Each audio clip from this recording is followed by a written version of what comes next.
ஒரு காட்டுல ஒரு முனிவர் இருந்தார். ஒரு நாள் அவரை தேடிட்டு 4 பேர் வந்தாங்க. சுவாமி, எங்களுக்கு ரொம்ப நாளா ஒரு சந்தேகம்னாங்க. என்னன்னு கேட்டார். இந்த உலகத்துல எவ்வளவோ காரியங்கள் நடக்குது, எது நியாயம் எது அநியாயம் அப்படின்னு புரிஞ்சுக்க முடியலன்னாங்க. அது யாராலையும் புரிஞ்சுக்க முடியாதுன்னார் முனிவர். வந்தவங்களுக்கு ஆச்சரியமா போச்சு, ஒரு மாதிரியா பார்த்தாங்க. இதை முனிவர் கவனிச்சார். சரி, புறப்படுங்க என்னோடன்னார்.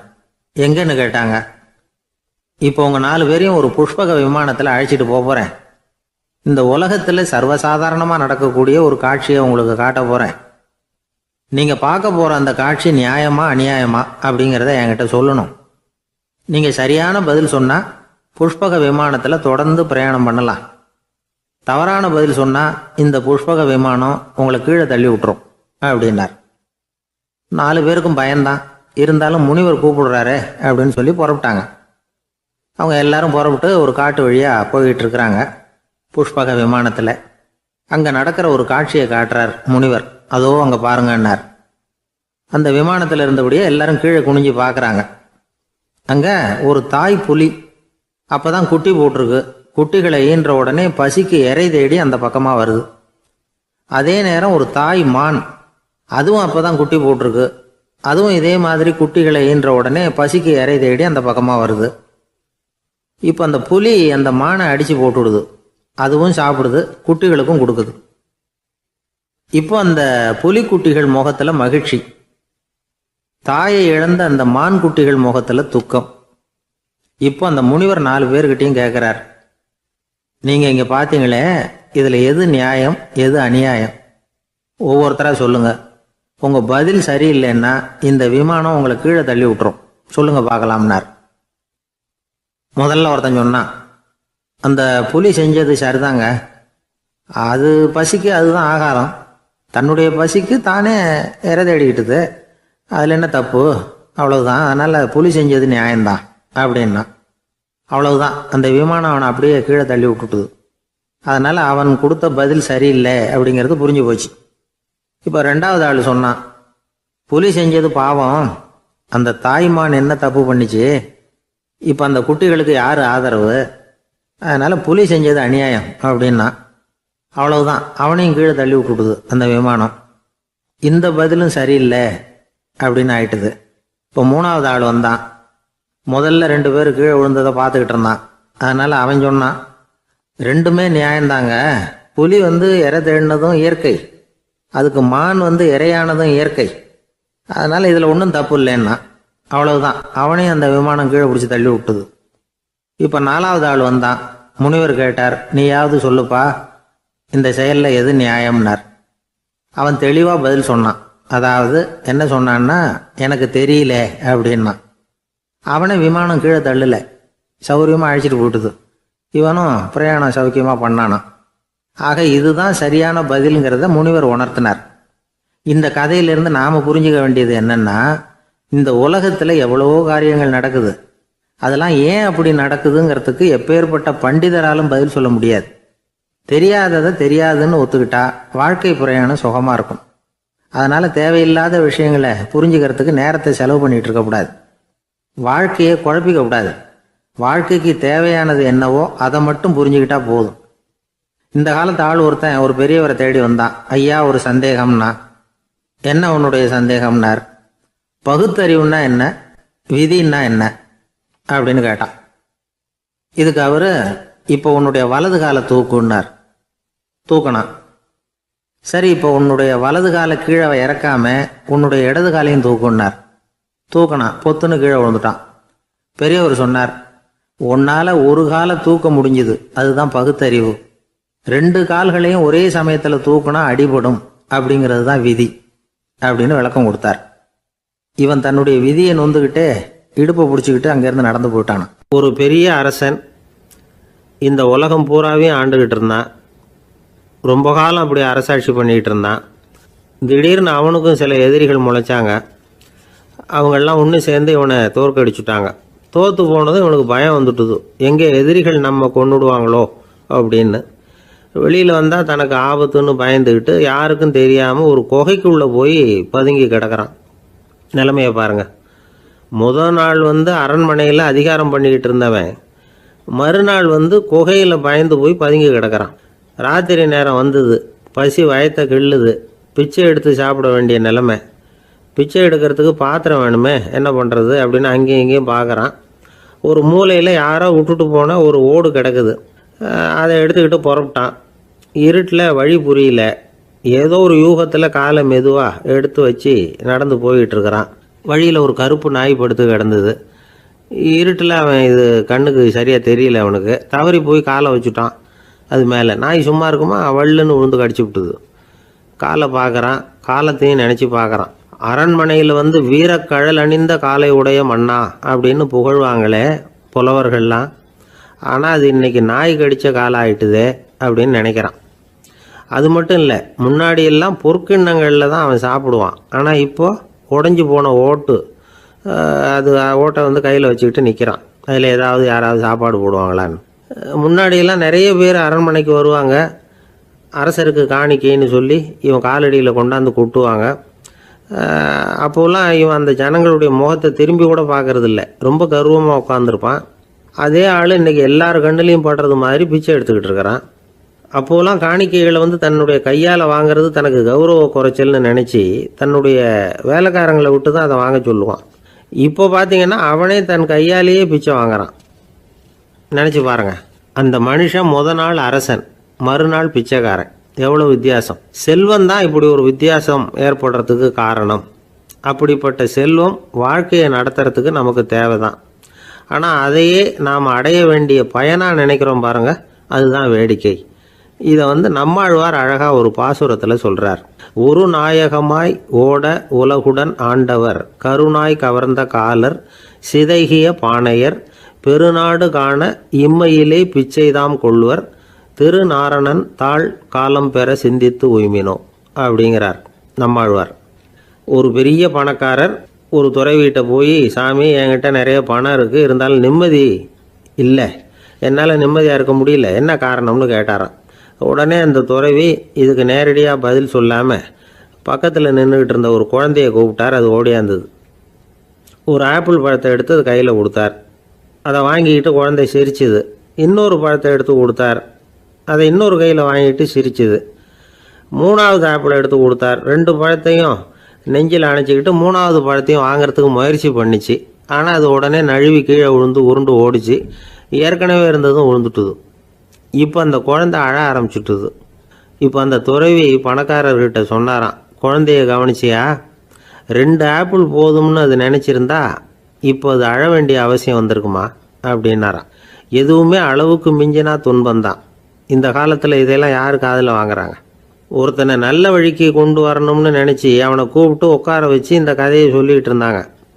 சொல்லிவிட்டு அந்த குழந்தை செஞ்சது தப்பு தானே அப்படின்னு கேட்டிருக்கிறாங்க. ஆமாம், தப்பு தான், நானாக இருந்தால் அப்படி செஞ்சுருக்க மாட்டேன் நானா இவன்.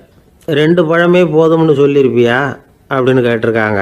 அப்படி இல்லைங்க, அவர் கொடுக்க கொடுக்க ஒவ்வொரு பழமாக வாங்கி பின்னாடி வச்சுட்டு மறுபடியும் கையை நீட்டுவேன் அப்படிங்கிறானா. இவெல்லாம் எந்த காலத்தில் திருந்துறது? நாட்டில் நல்லவங்க ஒருத்தர் 2 பேர் இருக்கிறதுனால தாங்க மழையே பெய்யுது அப்படின்னு சொல்கிறது உண்டு. நல்லார் ஒருவர் உளரேல் அவர் பொருட்டு எல்லாருக்கும் பெய்யும் மழை. சில சமயம் ரொம்ப பேர் திடீர்னு நல்லவங்களா ஆகிடுவாங்க போல இருக்கு. அதனால தான் விடாமல் பேய் மழையாக கொட்டி தீர்த்துடுது. எல்லாரும் நல்லவங்களாகிட்டா உலகமே தாங்காது போல இருக்க. அப்பப்போ ஒருத்தர் 2 பேர் நல்லவங்களாகணும். அப்போ தான் சீராக மழை பெய்யும். மாதத்துக்கு 3 பேர் நல்லவங்களானா மாதம் மும்மாரி பொழியும். இதெல்லாம் வேடிக்கை பேச்சு. இப்போ இதெல்லாம் ஒரு பக்கம் இருக்கட்டும். இப்போ விஷயத்துக்கு வருவோம். ஒரு கும்பலில் நல்லவன் யார் அப்படிங்கிறத எப்படி கண்டுபிடிக்கிறது? இதுக்கு ஒரு வேடிக்கை கதை உண்டு. என்னுடைய நண்பர் ஒருத்தருக்கு அவங்க பாட்டியம்மா சொன்ன கதையும் அது. அது என்ன கதைன்னா, ஒரு ஊரில் ஒரு சமயம் பலமான மழை பெய்ய ஆரம்பிச்சுட்டு தான். இடி மின்னல் ரொம்ப கடுமையாக இருந்திருக்குது. ஆரம்பித்த மழை வர வர கடுமையாக ஆகிட்டு இருக்குதே தவிர நிற்கிற பாடாக தெரியல. ஊர் ஜனங்கள்லாம் பார்த்தாங்க. இதுக்கு மேலேயும் வீட்டு உள்ள இருந்தால் ஆபத்துங்கிறத புரிஞ்சுக்கிட்டாங்க. ஏன்னா வீடெல்லாம் இடிஞ்சு விழுந்துருமோங்கிற பயம். உடனே எல்லாரும் புறப்பட்டு ஊருக்கு பொதுவாக இருந்த ஒரு மண்டபத்தில் போய் தங்கிக்கிட்டாங்க.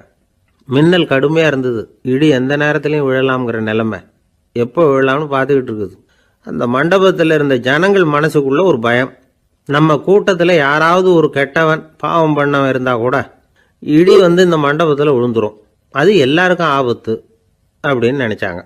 சரி, இதுக்கு என்ன பண்ணலாம் அப்படின்னு யோசனை பண்ணாங்க. அந்த கூட்டத்தில் ஒரு பெரியவர் இருந்தார். அவர் ஒரு யோசனை சொன்னார். இதோ பாருங்க, அதுக்கு ஒரு வழி இருக்குது. அதோ எதிர்த்தாப்புல கொஞ்சம் தூரத்தில் ஒரு உயரமாக மரம் ஒன்று இருக்குது பாருங்க. பொதுவாக இடி வந்து சுலபமாக விழறது அது மாதிரி உயரமான மரத்தில் தான். நம்ம கூட்டத்தில் இருக்கிறவங்க எல்லாரும் ஒவ்வொருத்தராக போய் அந்த மரத்தை தொட்டுவிட்டு திரும்பி வந்துடணும். நம்மள பாவம் பண்ணவன் யாரோ அவன் அந்த மரத்தை தொடுற சமயத்தில் இடி விழுந்துடும். அவன் மட்டும் போயிடுவான். மண்டபத்தில் இருக்கிற நாமெல்லாம் பொழைச்சிக்கலாம் அப்படின்னு ஐடியா கொடுத்தார் அந்த பெரியவர். இது நல்ல யோசனையாக பட்டது. எல்லாரும் ஒத்துக்கிட்டாங்க. ஒவ்வொருத்தராக போய் அந்த மரத்தை தொட்டுவிட்டு திரும்பி வந்தாங்க. இடி எதுவும் விழலை. இன்னமும் பாவம் பண்ண ஆசாமி அதை போய் தொடலை போல இருக்கு அப்படின்னு நினச்சிக்கிட்டாங்க. ஒவ்வொருத்தராக போகிறாங்க. எல்லாரும் போய் தொட்டுவிட்டு வந்தாச்சு. இன்னும் ஒரே ஒரு ஆசாமி தான் பாக்கி. கடைசியாக இருந்த அந்த ஆள் பயந்துட்டான். இது வரைக்கும் இடி விழலைன்னா இப்போ என்ன அர்த்தம்? இப்போ நாம தான் பாக்கி, நாம தான் தப்பு பண்ண ஆள் போல இருக்கு அப்படின்னு நினச்சிட்டான். அதனால் துணிச்சலாக போய் தொடுறதுக்கு பயந்தான். தயங்கிக்கிட்டே இருந்தான். இருந்தாலும் மற்றவங்கெல்லாம் சும்மா இருப்பாங்களா? கட்டாயப்படுத்தி கழுத்தை பிடிச்சி தள்ளாத குறையா அவனை தள்ளி விட்டாங்க. போய் தொட்டுட்டு வாடான்னு. அவன் நடுங்கிக்கிட்டே போய் அந்த மரத்தை தொட்டான். அதே வினாடி ஒரு பயங்கரமான மின்னல் இடி விழுந்துட்டுது. எங்கே விழுந்தது தெரியுமா? அந்த ஆள் மேலே இல்லை, மண்டபத்தில் விழுந்தது. மண்டபத்தில் இருந்தவங்க பூரா காலி. அந்த ஒரு ஆள் மட்டும் பொழைச்சிக்கிட்டான். இந்த ஒரு ஆளை காப்பாற்றுறதுக்காக தான் இடி வந்து மண்டபத்தில் விழாமல் இருந்திருக்குது. இதுதான் கதை.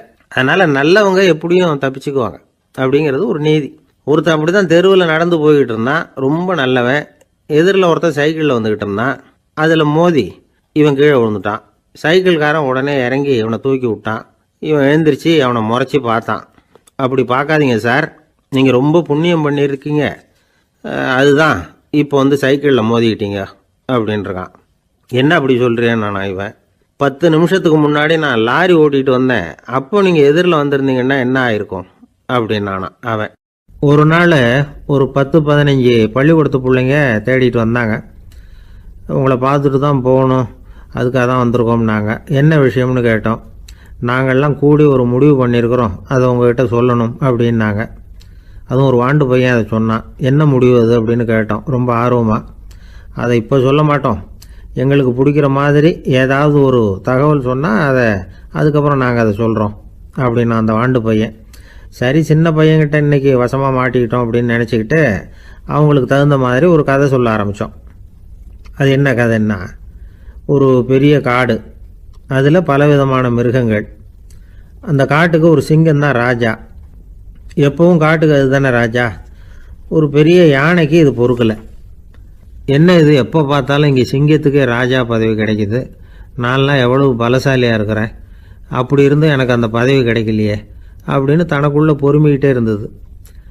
ராஜா பதவியை நினச்சி ரொம்ப ஏக்கம், அதுக்கு பதவி மோகம். இந்த சமயம் பார்த்து ஒரு குள்ள நெறி கூட்டம் அதை தேடிட்டு வந்தது. ஐயா பெரியவங்களே, நீங்கள் இந்த காட்டுக்கு ராஜாவாக இருக்க ஆசைப்படுறீங்க, அதில் ஒன்றும் தப்பு இல்லை. ஆனால் அதுக்கு முன்னாடி நீங்கள் எங்கள் கூட்டத்துக்கு கொஞ்ச நாள் தலைவராக இருங்க, அதாவது ராஜாவாக இருங்களேன், உங்களுக்கும் ஒரு ட்ரைனிங் கிடைச்சது மாதிரி இருக்கும் அப்படின்னு சொல்லியிருக்குது இந்த கூட்டம், குள்ள நெறி கூட்டம். இதை கேட்ட உடனே யானைக்கு ரொம்ப சந்தோஷம் தாங்கலை. அதுதான் எப்போன்னு பதவிக்காக காத்துக்கிட்டு இருக்குதே. இருந்தாலும் கொஞ்சம் பிகுவோட, சரி நீங்கள்லாம் இவ்வளோ தூரம் என்னை தேடிட்டு வந்து கேட்கறதுனால மறுக்க முடியல அப்படின்னு ரொம்ப ஏதோ அவளுக்கு சிரமப்பட்டு ஒத்துக்கிறது மாதிரி ஒத்துக்கிட்டது. ஏதோ உங்கள் ஆசைக்கு கட்டுப்படுறேன், கொஞ்ச நாள் உங்கள் கூட்டத்துக்கு ராஜாவாக இருக்கிறதுக்கு சம்மதிக்கிறேன் அப்படின்னுது. உடனே அந்த யானை வந்து ராஜ நட போட ஆரம்பிச்சிட்டுது. யானை வந்து சாதாரணமாக நடந்தாவே எப்படி இருக்குங்கிறது நமக்கு தெரியும். அதுவே ராஜ நடந்தால் எப்படி இருக்கும் கற்பனை பண்ணி பாருங்கள். யானை முன்னாடி கம்பீரமாக போய்கிட்டு இருக்குது, தலைவர் இல்லையா, அதனால் குள்ள நரிகள்லாம் ரொம்ப அடக்கமாக அது பின்னாடி அணிவகுத்து போயிட்டு இருக்குது. ராஜா வாழ்க, மன்னர் வாழ்க அப்படின்னு கோஷம் வேற. யானைக்கு தலைகால் புரியல, அவ்வளவு சந்தோஷம். அந்த யானைக்கு செருக்கு, ஆணவம் எல்லாம் ஏற்பட்டு போச்சு. அதுக்கப்புறம் அது தரையை பார்க்குமா, நிமிர்ந்து நடக்க ஆரம்பிச்சுட்டுது. தரையை பார்க்குறதே இல்லை. அப்படி போயிட்டுருக்கிறப்போ ஒரு சதுப்பு நிலத்தில் திடீர்னு காலை வச்சுட்டுது. அவ்வளோதான், கால் உள்ளே போட்டுது. இன்னொரு காலை எடுத்து வச்சுது, அதுவும் உள்ளே போட்டுது. அந்த 2 காலையும் எடுக்கிறதுக்காக அடுத்த 2 காலையும் அழுத்திச்சு, அதுவும் உள்ளே போக ஆரம்பிச்சுட்டுது. இப்போ 4 காலம் வசமாக சேத்துல அழுந்தி போச்சு, எடுக்க முடியல. குள்ள நரிகள்லாம் அதை சுற்றி வந்தது. சிலது சுற்றி நின்று டான்ஸ் ஆட ஆரம்பிச்சுட்டுது யானையை பார்த்துட்டு. இதை யானை பார்த்தது. என்ன இது தலைவர், நான் தவிச்சுக்கிட்டு இருக்கிறேன், தொண்டர்கள்லாம் சுற்றி நின்று வேடிக்கை பார்த்துக்கிட்டு இருக்கிறீங்க, டான்ஸ் ஆடுறீங்க அப்படின்னு கேட்டுதான். தொண்டர்களே, தலைவர் நான் தவிச்சுக்கிட்டு இருக்கிறது உங்களுக்கு தெரியலையா? இப்போ உடனே உங்கள் தலைவரை காப்பாற்ற வேண்டியது உங்கள் கடமை இல்லையா அப்படின்னு கத்துச்சான் அந்த யானை. குள்ள நரிகளில் ஒன்று முன்னாடி வந்து நின்று அந்த யானையை பார்த்து தான், தலைவரே, எங்களுக்கு ரொம்ப நாளாக ஒரு ஆசை, அந்த ஆசையை நிறைவேற்றிக்கிறதுக்காக தான் உங்களை எங்கள் தலைவராக ஏற்றுக்கிறோம்னு சொன்னோம் அப்படின்னு தான். என்ன ஆசைன்னு கேட்டிருக்கு யானை. யானை கறி சாப்பிட்டு பார்க்கணுங்கிறது எங்களுக்கு ரொம்ப நாளாக ஆசை, அது இன்றைக்கி தான் நிறைவேற போகுது அப்படின்னு தான் அந்த நரி. இதை கேட்ட உடனே அந்த யானை அப்படியே மூர்ச்சி ஆகிட்டு தான். நரிகள்லாம் அது மேலே ஏறி குதற ஆரம்பிச்சுட்டு தான். பதவி மேலே இருந்த பேராசை அந்த பலசாலியான யானையையே மாட்டி விட்டுட்டுது பார்த்தீங்களா அப்படின்னு சொல்லி முடித்தோம் இந்த கதையை அந்த சின்ன பிள்ளைங்கக்கிட்ட. சரிங்க, இப்போ நாங்கள் உங்களை தேடி வந்த விஷயம் என்னங்கிறத சொல்லவா அப்படின்னா ஒரு வாண்டு பையன். சீக்கிரம் சொல்லு தம்பி, சஸ்பென்ஸ் தாங்கலை அப்படின்னோம். அவன் மெதுவாக எங்களை பார்த்து சொல்கிறான், எங்களுக்கு கொஞ்ச நாள் நீங்கள் தலைவராக இருந்தால் தேவலை அப்படின்னா.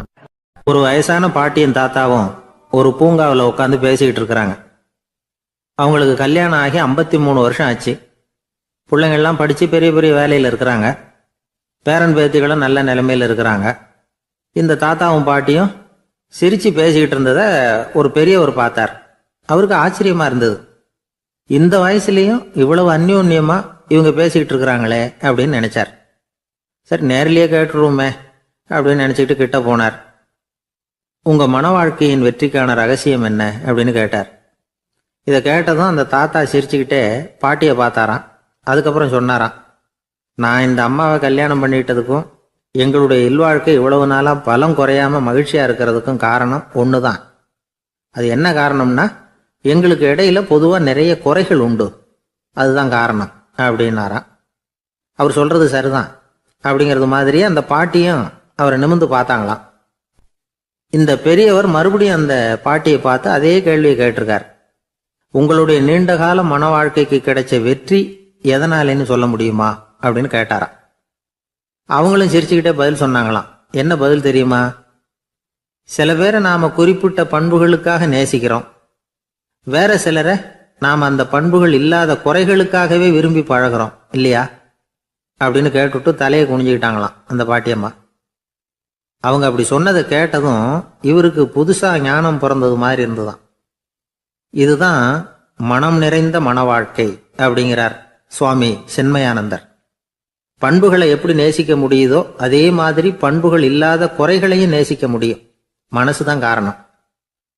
ஒரு மேல்நாட்டு தம்பதி, அவங்களும் தாத்தா பாட்டி தான். அவங்க 2 பேரும் ஒரு பூங்காவில் உட்காந்து சிரிச்சு பேசிக்கிட்டு இருக்கிறாங்க. அதை ஒருத்தர் பார்த்தார். அவருக்கு ஆச்சரியம், இவ்வளவு காலம் ஆகி இந்த வயசுலயும் இப்படி அன்பா பேசிக்கிட்டு இருக்கிறாங்களே அப்படிங்கிற ஆச்சரியம். கிட்ட நெருங்கி போனாரு. கேட்டார், ஏன் தாத்தா, உங்களுக்கு கல்யாணம் ஆகி எவ்வளவு வருஷம் ஆச்சுன்னார். 55 வருஷம் ஆச்சுன்னாராம் அவரு. இன்னமும் இவ்வளவு சந்தோஷமா இருக்கிறீங்களே, அதுக்கு என்ன காரணம்னு கேட்டிருக்கார்.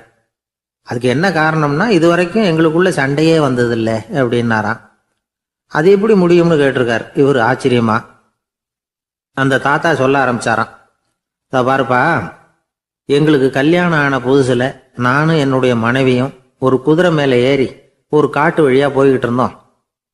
கொஞ்ச தூரம் போனதும் அந்த குதிரை எடக்கு பண்ணிச்சு.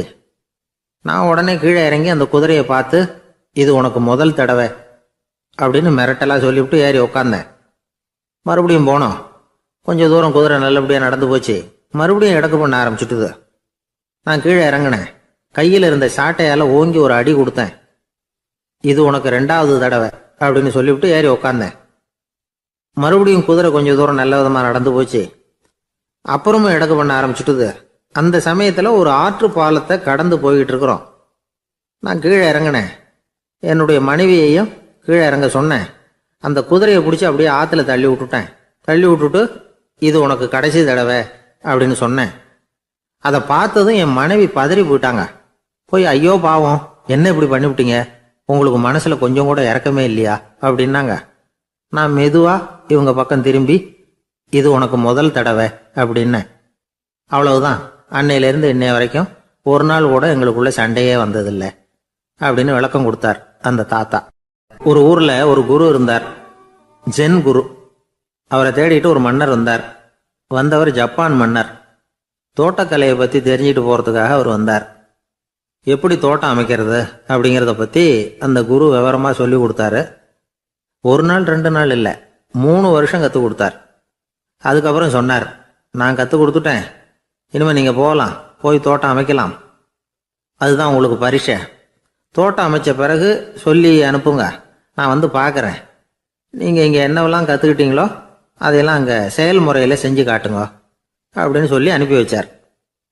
மன்னர் போனார். அரண்மனைக்கு பக்கத்திலே ஒரு பெரிய தோட்டத்தை உண்டு பண்ணினார். அழகான மரங்களையும் செடிகளையும் உருவாக்கினார். கிட்டத்தட்ட 1000 தோட்டக்காரர்களை பயன்படுத்தி 3 வருஷங்கள் முயற்சி பண்ணி அந்த அழகான தோட்டத்தை உருவாக்கினார். குருகிட்ட இருந்து செய்தி வந்தது, நாளைக்கு வந்து தோட்டத்தை பார்க்குறேன் அப்படின்னு. மன்னர் உடனே சுறுசுறுப்பாயிட்டார். முதல் நாளே தோட்டத்தை சுத்தப்படுத்தினார். ராத்திரி பூரா யாரும் தூங்கலை. எல்லாருக்கும் தோட்டத்தை ஒழுங்குபடுத்துகிற வேலை. அது அந்தந்த இடத்துல ஒழுங்காக இருக்குதா அப்படின்னு சரி பார்த்தாங்க. ஒரு தவறும் இல்லாத வகையில் அதை ஒழுங்குபடுத்தினாங்க. மறுநாள் குரு வந்தார், தோட்டத்தை பார்த்தார். அவருக்கு கோபம் வந்துட்டுது. மன்னருக்கு ஆச்சரியம், எப்பவும் சிரிச்சுக்கிட்டே இருக்கிறவர் இப்போ இப்படி இருக்கிறாரே அப்படின்னு. மெதுவாக குருக்கிட்ட போய் எல்லாம் சரியாக தானே இருக்குது அப்படின்னார். எல்லாம் சரிதான், ஆனாலும் எங்கே அந்த பொன்னிற காற்று அப்படின்னார். உதிர்ந்த இலைகள், பொன் மஞ்சள் நிற இலைகள் காற்றில் அப்படி புரண்டு ஓடுவதை நான் பார்க்க முடியவில்லையே அப்படின்னாராம். அது இல்லாமல் இந்த தோட்டம் உயிரோட்டம் உள்ளதாக இருக்காது, இதில் பாடல் இல்லை, ஆடல் இல்லை, அதெல்லாம் இல்லாமல் இந்த தோட்டம் ரொம்பவும் செயற்கையாக தெரியுதேன்னாராம். மன்னர் இப்போதான் யோசனை பண்ணார். கீழே கிடந்த காஞ்சி போன இலைகள் மட்டும் இல்லை, மரத்தில் இருந்த காஞ்சி போன இலைகளையும் அப்புறப்படுத்தி சுத்தமாக வச்சிருக்கிறார். இறப்பும் வாழ்க்கையினுடைய ஒரு பகுதி தான். மரணம்ங்கிறது வாழ்க்கைக்கு எதிரானது அல்ல, அதை நிரப்பும் ஒரு பகுதி தான் அது. மரணம் இல்லையில் வாழ்க்கையே இல்லை அப்படிங்கிறது பெரியவங்க கருத்து. இப்போ அந்த தோட்டம் அழகாக தான் இருக்குது, இருந்தாலும் அது ஒரு ஓவியம் மாதிரி உயிர் இல்லாமல் இருக்கு. குரு ஒரு வாளியை கையில் எடுத்துக்கிட்டார். தோட்டத்தை விட்டு வெளியில் போனார். ஏற்கனவே வீசி எறிந்த அந்த சருகுகளை எல்லாம் அள்ளி கொண்டுகிட்டு வந்தார். உள்ள எல்லா இடங்கள்லையும் அதை வீசினார். உடனே காற்று அந்த காய்ந்த சருகுகளையும் பழுத்த இலைகளையும் அசைக்க ஆரம்பிச்சுட்டுது. இப்போ அங்கே சலசல சத்தம், சங்கீதம், இலைகளின் நடனம், ஓவியம் மாதிரி இருந்த அந்த தோட்டத்துக்கு இப்போ உயிர் வந்துட்டுது. இதுதான் அந்த பொன்னான காற்று அப்படின்னாராம் குரு. மன்னருக்கு புரிஞ்சுது. மிகப்பெரிய ஜென் கேள்வி ஒன்று உண்டு. உம்மான் அப்படிங்கிற ஒரு பெரிய குருவை பார்த்து துறவி ஒருத்தர் கேட்டாராம், இலைகள் எல்லாம் கீழே விழுந்து மரங்கள் மொட்டையாக இருக்கும் பொழுது என்ன நடக்கும்? இதுதான் கேள்வி. இதுக்கு உம்மான் சொன்ன பதில் பொன்னான காற்று, தி கோல்டன் விண்ட் அப்படின்னாராம். இதுக்கு என்ன விளக்கம்னா, உன்னுடைய எண்ணங்கள் எல்லாம் உன்னுடைய மனசிலிருந்து கீழே விழுந்து உனது உள்ளுணர்வானது மொட்டையாக நிற்கும் நிலைதான் அது. உனது வேர்களின் அருகில் காற்று வீசுகிறது. எல்லா எண்ணங்களும் உன்னிலிருந்து வெகு தூரத்துக்கு புரண்டு கொண்டே சென்று விடுகிறது. நீ அவற்றை கடந்து விட்டால் நீ அவைகளுக்கெல்லாம் மேலெழுந்து கீழே பார்ப்பவனைப் போல நிற்க ஆரம்பித்து விடுவாய். அதுதான் தியானம் என்பது அப்படின்னு சொல்றாங்க. தியானம்ங்கிறது எண்ணத்துக்கு எதிரானதில்லை. தியானம்ங்கிறது எண்ணங்களை கடந்து செல்வது தான். அதுக்கப்புறம் நாம பொன்னிற காற்றுல ஆட ஆரம்பிச்சிருவோம். இதுதான் பெரியவர்கள் சொல்றது. என்கிட்ட ஒருத்தர் தோட்டம் அமைக்கணும்னு யோசனை கேட்டு வந்தார். எல்லாம் சொல்லி கொடுத்தேன். செடிகள்லாம் செழிப்பா வளரணும்னா வேர் காயாம பார்த்துக்குங்க, தினமும் தண்ணி விடுங்க அப்படின்னு சொல்லி அனுப்பி வச்சேன். 1 மாசம் கழிச்சு ஒரு தோட்டத்தை பார்க்கறதுக்காக போனேன். போய் பார்த்தா எல்லா செடியும் வாடி கிடக்குது. என்னங்க இப்படி பண்ணிவிட்டீங்கன்னு. நீங்க சொன்னபடி தான் செஞ்சேன்னார். என்ன செஞ்சீங்கன்னு கேட்டேன். வேர் காயாம பார்த்துக்க சொன்னீங்க, தினமும் ஒரு தடவை எல்லா செடியையும் ஒவ்வொன்றா பிடுங்கி பார்த்து வேர் காயாம இருக்கா அப்படின்னு பார்த்துட்டு அதுக்கப்புறம் தண்ணி பாய்ச்சனே, அவ்வளவுதான் அப்படின்னார். ஒரு ஆளு வேகமா நடந்து போய்கிட்டு இருந்தான். அவன் வேகமா நடக்கிறதுக்கு காரணம் வெயில் காலம், காலில் செருப்பு இல்லை, மணல் பாதை, அதுதான் வேகம். காலில் செருப்பும் இல்லாம கையில குடையும் இல்லாம அந்த ஆளு வெயில்ல நடந்து போய்கிட்டு இருக்கிறான். அந்த சமயத்துல இன்னொருத்தன் குதிரை மேலே ஏறி அந்த வழியா வந்துகிட்டு இருக்கிறான். அவன் காலில் செருப்பும் இருந்தது, கையில குடையும் இருந்தது. நடந்து போய்கிட்டு இருந்தவன் அந்த குதிரை ஆசாமியை பார்த்து கேட்டான், ஐயா, நீங்களும் குதிரை மேலே உட்காந்துக்கிட்டு போய்கிட்டு இருக்கிறீங்க, அப்படி இருக்கிறப்போ உங்களுக்கு அந்த செருப்பு என்னத்துக்கு? அதை எனக்கு கொடுத்து உதவலாமே அப்படின்னா. குதிரை மேலே உட்காந்துருந்தவன் யோசனை பண்ணி பார்த்தான். இவன் சொல்றது நியாயம்தானே அப்படின்னு சொல்லி தன்னுடைய செருப்பை கழட்டி அந்த வழிப்போக்கனுக்கு கொடுத்துட்டான். ரொம்ப நல்லதுங்க அப்படின்னு சொல்லி இவன் அதை வாங்கி காலில் மாட்டிக்கிட்டான். அதுக்கப்புறம் மறுபடியும் இவன் ஆரம்பிச்சான், ஐயா நீங்கள் குதிரையில் போகிறதுனால போக வேண்டிய இடத்துக்கு வேகமாக போய் சேர்ந்துருவீங்க. அதனால் உங்கள் கையில் அந்த குடை என்னத்துக்கு? நான் நடந்து போயிட்டு இருக்கிறவன், ரொம்ப நேரம் நடக்க வேண்டியிருக்கும் இந்த வெயிலில். அதனால் அந்த குடையையும் எனக்கு கொடுங்களேன் அப்படின்னா. குதிரை வீரன் யோசனை பண்ணி பார்த்தான், இதுவும் நியாயம்தானே அப்படின்னு அவனுக்கு தோணுச்சு. உடனே இறக்கப்பட்டு தன் காலில் இருந்த செருப்பை கொடுத்தது மாதிரியே தன் கையில் இருந்த கொடையையும் இவங்கிட்ட கொடுத்துட்டான். அதுக்கப்புறம் அவன் நிம்மதியாக புறப்பட்டான். இப்போ மறுபடியும் கை தட்டி அவனை நிறுத்தினான். கீழே நின்றுட்டு இருந்தவன், என்னப்பா ஏன் என்ன நிறுத்தின, இன்னும் ஏதாவது வேணுமா உனக்கு அப்படின்னா குதிரையில் இருந்தவன். இவன் மெதுவாக வாயை திறந்து, அந்த குதிரையையும் என்கிட்ட கொடுத்துருங்களேன்னா. அந்த குதிரை வீரன் இப்போ ஒரு கணம் யோசனை பண்ணி பார்த்தான். உடனே என்ன பண்ணான் தெரியுமா? தன்கிட்ட இருந்த குதிரை சவுக்கை எடுத்தான். குதிரை சவுக்கால அந்த ஆளை வாங்குவாங்கன்னு வீசி தள்ளிவிட்டான். இவ்வளவு சவுக்கடியும் வாங்கிக்கிட்டு இந்த ஆள் என்ன பண்ணான் தெரியுமா? சிரிக்கிறான். அடி வாங்கிட்டு யாராவது சிரிப்பாங்களா? குதிரை வீரனுக்கு ஒன்றும் புரியல. என்னப்பா அது, ஏன் இப்படி அடி வாங்கிட்டு இப்படி சிரிக்கிறியே அப்படின்னு கேட்டான். இப்போ அந்த வழிப்போக்கன் சொல்கிறான், ஐயா நான் இப்படி சிரிக்கிறதுக்கு காரணம் இருக்கு. இப்படி குதிரை கேட்டு உங்ககிட்ட அடி வாங்கலைன்னு வச்சுக்கோங்க, என் உயிர் உள்ள வரைக்கும் மனசில் ஒரு தவிப்பு இருந்துக்கிட்டே இருக்கும். செருப்பையும் கொடையையும் கேட்ட உடனே கொடுத்தவன் குதிரையையும் கேட்டிருந்தா கொடுத்துருப்பானோ அப்படிங்கிற பேராசையில் ஏங்கிக்கிட்டே இருந்திருப்பேன். இப்போ உங்ககிட்ட அடி வாங்கின பிறகு என்னுடைய அந்த சந்தேகம் தீர்ந்து போச்சு. என்னுடைய ஆசைக்கு எல்லை எது அப்படிங்கிறத எனக்கு புரிஞ்சுட்டுது அப்படின்னு சொல்லிவிட்டு அவன் நடக்க ஆரம்பிச்சிட்டானான். ஆசைக்கும் எல்லை உண்டு அப்படிங்கிறத விளக்கறதுக்காக வாரியார் சுவாமிகள் சொல்கிற கதை இது. இந்த காலத்துலேயும் ஒருத்தன் அது மாதிரி கொடை செருப்போட குதிரையில் போய்கிட்டு இருந்தான். எதிரில் நடந்து வந்தவன், ஐயா உங்கள் கொடையை எனக்கு கொடுங்களேன்னு கேட்டான். உடனே அவன் குதிரையிலேருந்து கீழே குதிச்சு அவனை சாட்டையால் அடிக்க ஆரம்பிச்சிட்டான். இன்னொருத்தர் அந்த வழியாக வந்தவர் இதை பார்த்தார். ஏன்பா அவன் கேட்டான், உன்னால் முடியலன்னா இல்லைன்னு சொல்லிட வேண்டியது தானே, அதுக்காக ஏன் இப்படி அவனை போட்டு அடிக்கிறேன்னு கேட்டார். உங்களுக்கு விவரம் புரியாது சார், காலம் ரொம்ப கெட்டு போச்சு. கேட்டதை கொடுத்தேன்னு வச்சுக்கோங்க, இந்த குதிரையே என்னோடது, அவன் திருடிக்கிட்டு போகிறான் அப்படின்னு என் பேரில் புகார் கொடுக்க ஆரம்பிச்சிருவான் சார் அப்படின்னா. அது எப்படி அவ்வளோ உறுதியாக சொல்கிறேன்னு கேட்டார் அவர். ஏற்கனவே அது மாதிரி ஒருத்தன் பேரில் புகார் கொடுத்துட்டு தான் இந்த குதிரையை நான் தள்ளிட்டு வந்துகிட்டு இருக்கிறேன் அப்படின்னா. ஒரு ஊரில் ஒரு பெரியவர் இருந்தார். ஒரு நாள் அவரை தேடி ஒருத்தர் வந்தார். ஐயா நான் கடவுளை பரிபூர்ணமாக நம்புகிறேன் அப்படின்னார். சரி, அந்த நம்பிக்கை உனக்கு எப்படி வந்ததுன்னு கேட்டார் இவர். அவர் சொல்ல ஆரம்பித்தார், ஐயா எனக்கு கல்யாணம் ஆகி 10 வருஷம் ஆச்சு, ஆனாலும் குழந்தை பாக்கியம் இல்லை. அதுக்கு என்ன காரணமாக இருக்கும்னு நான் யோசனை பண்ணிகிட்டு இருந்தப்போ நண்பர் ஒருத்தர் ஒரு ஆலோசனை சொன்னார். உனக்கு மதப்பற்று இல்லை, எந்த கடவுளையுமே நம்ப மாட்டேங்கிற, அதுதான் காரணம். கடவுளை நம்பு, உனக்கு குழந்தை பாக்கியம் கிடைக்கும் அப்படின்னார். அவர் அப்படி சொன்னாரே தவிர எனக்கு சந்தேகம்தான். இருந்தாலும் அவர் சொன்னபடியும் நடந்து தான் பார்ப்போமே அப்படின்னு முடிவு பண்ணேன்.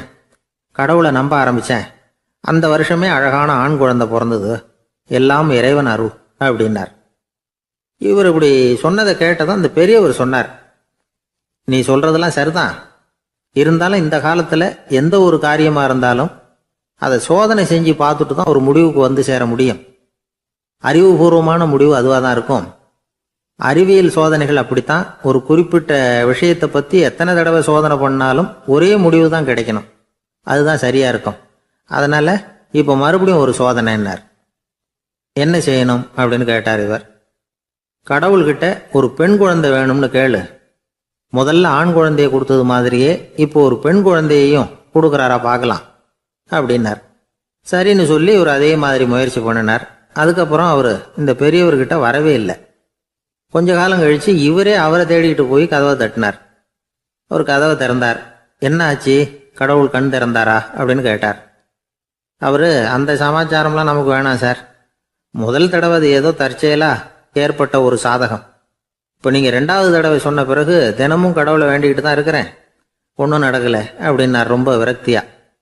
ஒரே ஒரு தோல்வியில் உங்கள் நம்பிக்கையெல்லாம் பறந்து போயிடுது பார்த்தீங்களா அப்படின்னார் அந்த பெரியவர். எல்லாம் நல்ல விதமாக நடக்கிற வரைக்கும் நம்பிக்கை, எதிர்பார்த்தது தோல்வியில் முடிஞ்சுட்டுதுன்னா அவநம்பிக்கை. மற்றவர்கள் பேரில் வைக்கிற நம்பிக்கை எந்த நேரத்திலையும் விவகாரமாகி விடக்கூடிய சாத்தியம் உண்டு. நாம நம்பிக்கை வைக்க வேண்டியது நம்ம கிட்ட தான். நமக்குள்ள இருக்கிறார் கடவுள். எனவே நம்ம பேர்ல நாம வைக்கிற நம்பிக்கை தான் உண்மையான கடவுள் பக்தி. நிபந்தனையற்ற நம்பிக்கையா அது இருக்கணும். எல்லாம் நல்லபடியா நடந்துகிட்டு இருந்தா எந்த முட்டாளுக்கும் நம்பிக்கை வரத்தான் செய்யும் அப்படிங்கிறது ஒரு பெரிய ஒரு கருத்து.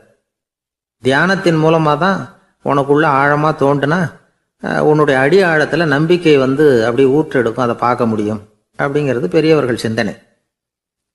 ஒரு குழந்தை அப்பாவை பார்த்து என்னப்பா பண்றேன்னு கேட்டுதான். பிரார்த்தனை பண்ணிட்டு இருக்கிறேன்னாராம் அப்பா. பிரார்த்தனை பண்ணுனா என்ன கிடைக்கும் அப்படின்னு கேட்டுதான் குழந்தை. எல்லாம் கிடைக்கும் அப்படின்னாராம் அப்பா. நீ வச்சிருக்கிறிய பேனா அது கூட கிடைக்குமான்னு கேட்டுதான் குழந்தை. கிடைக்குமேன்னு இருக்கார். அப்படின்னா அந்த பேனாவை என்கிட்ட கொடுத்துரு, நீ பிரார்த்தனை பண்ணி வேற பேனா வாங்கிக்கோ அப்படின்னு தான் அந்த குழந்தை. ஒரு பெரிய தத்துவ சிந்தனையாளர் இருந்தார், சுவாங்சு அப்படின்னு பேரு. அவருடைய மனைவி ஒரு நாள் திடீர்னு காலமாயிட்டாங்க. ஐயோ பாவம், அவர் ரொம்ப வருத்தப்படுவார், போய் ஆறுதலாக 4 வார்த்தை பேசிவிட்டு வரலாம் அப்படின்னு நினச்சிக்கிட்டு நிறைய பேர் அவரை தேடிட்டு வந்தாங்களாம். வந்தவங்களுக்கு ஆச்சரியம்.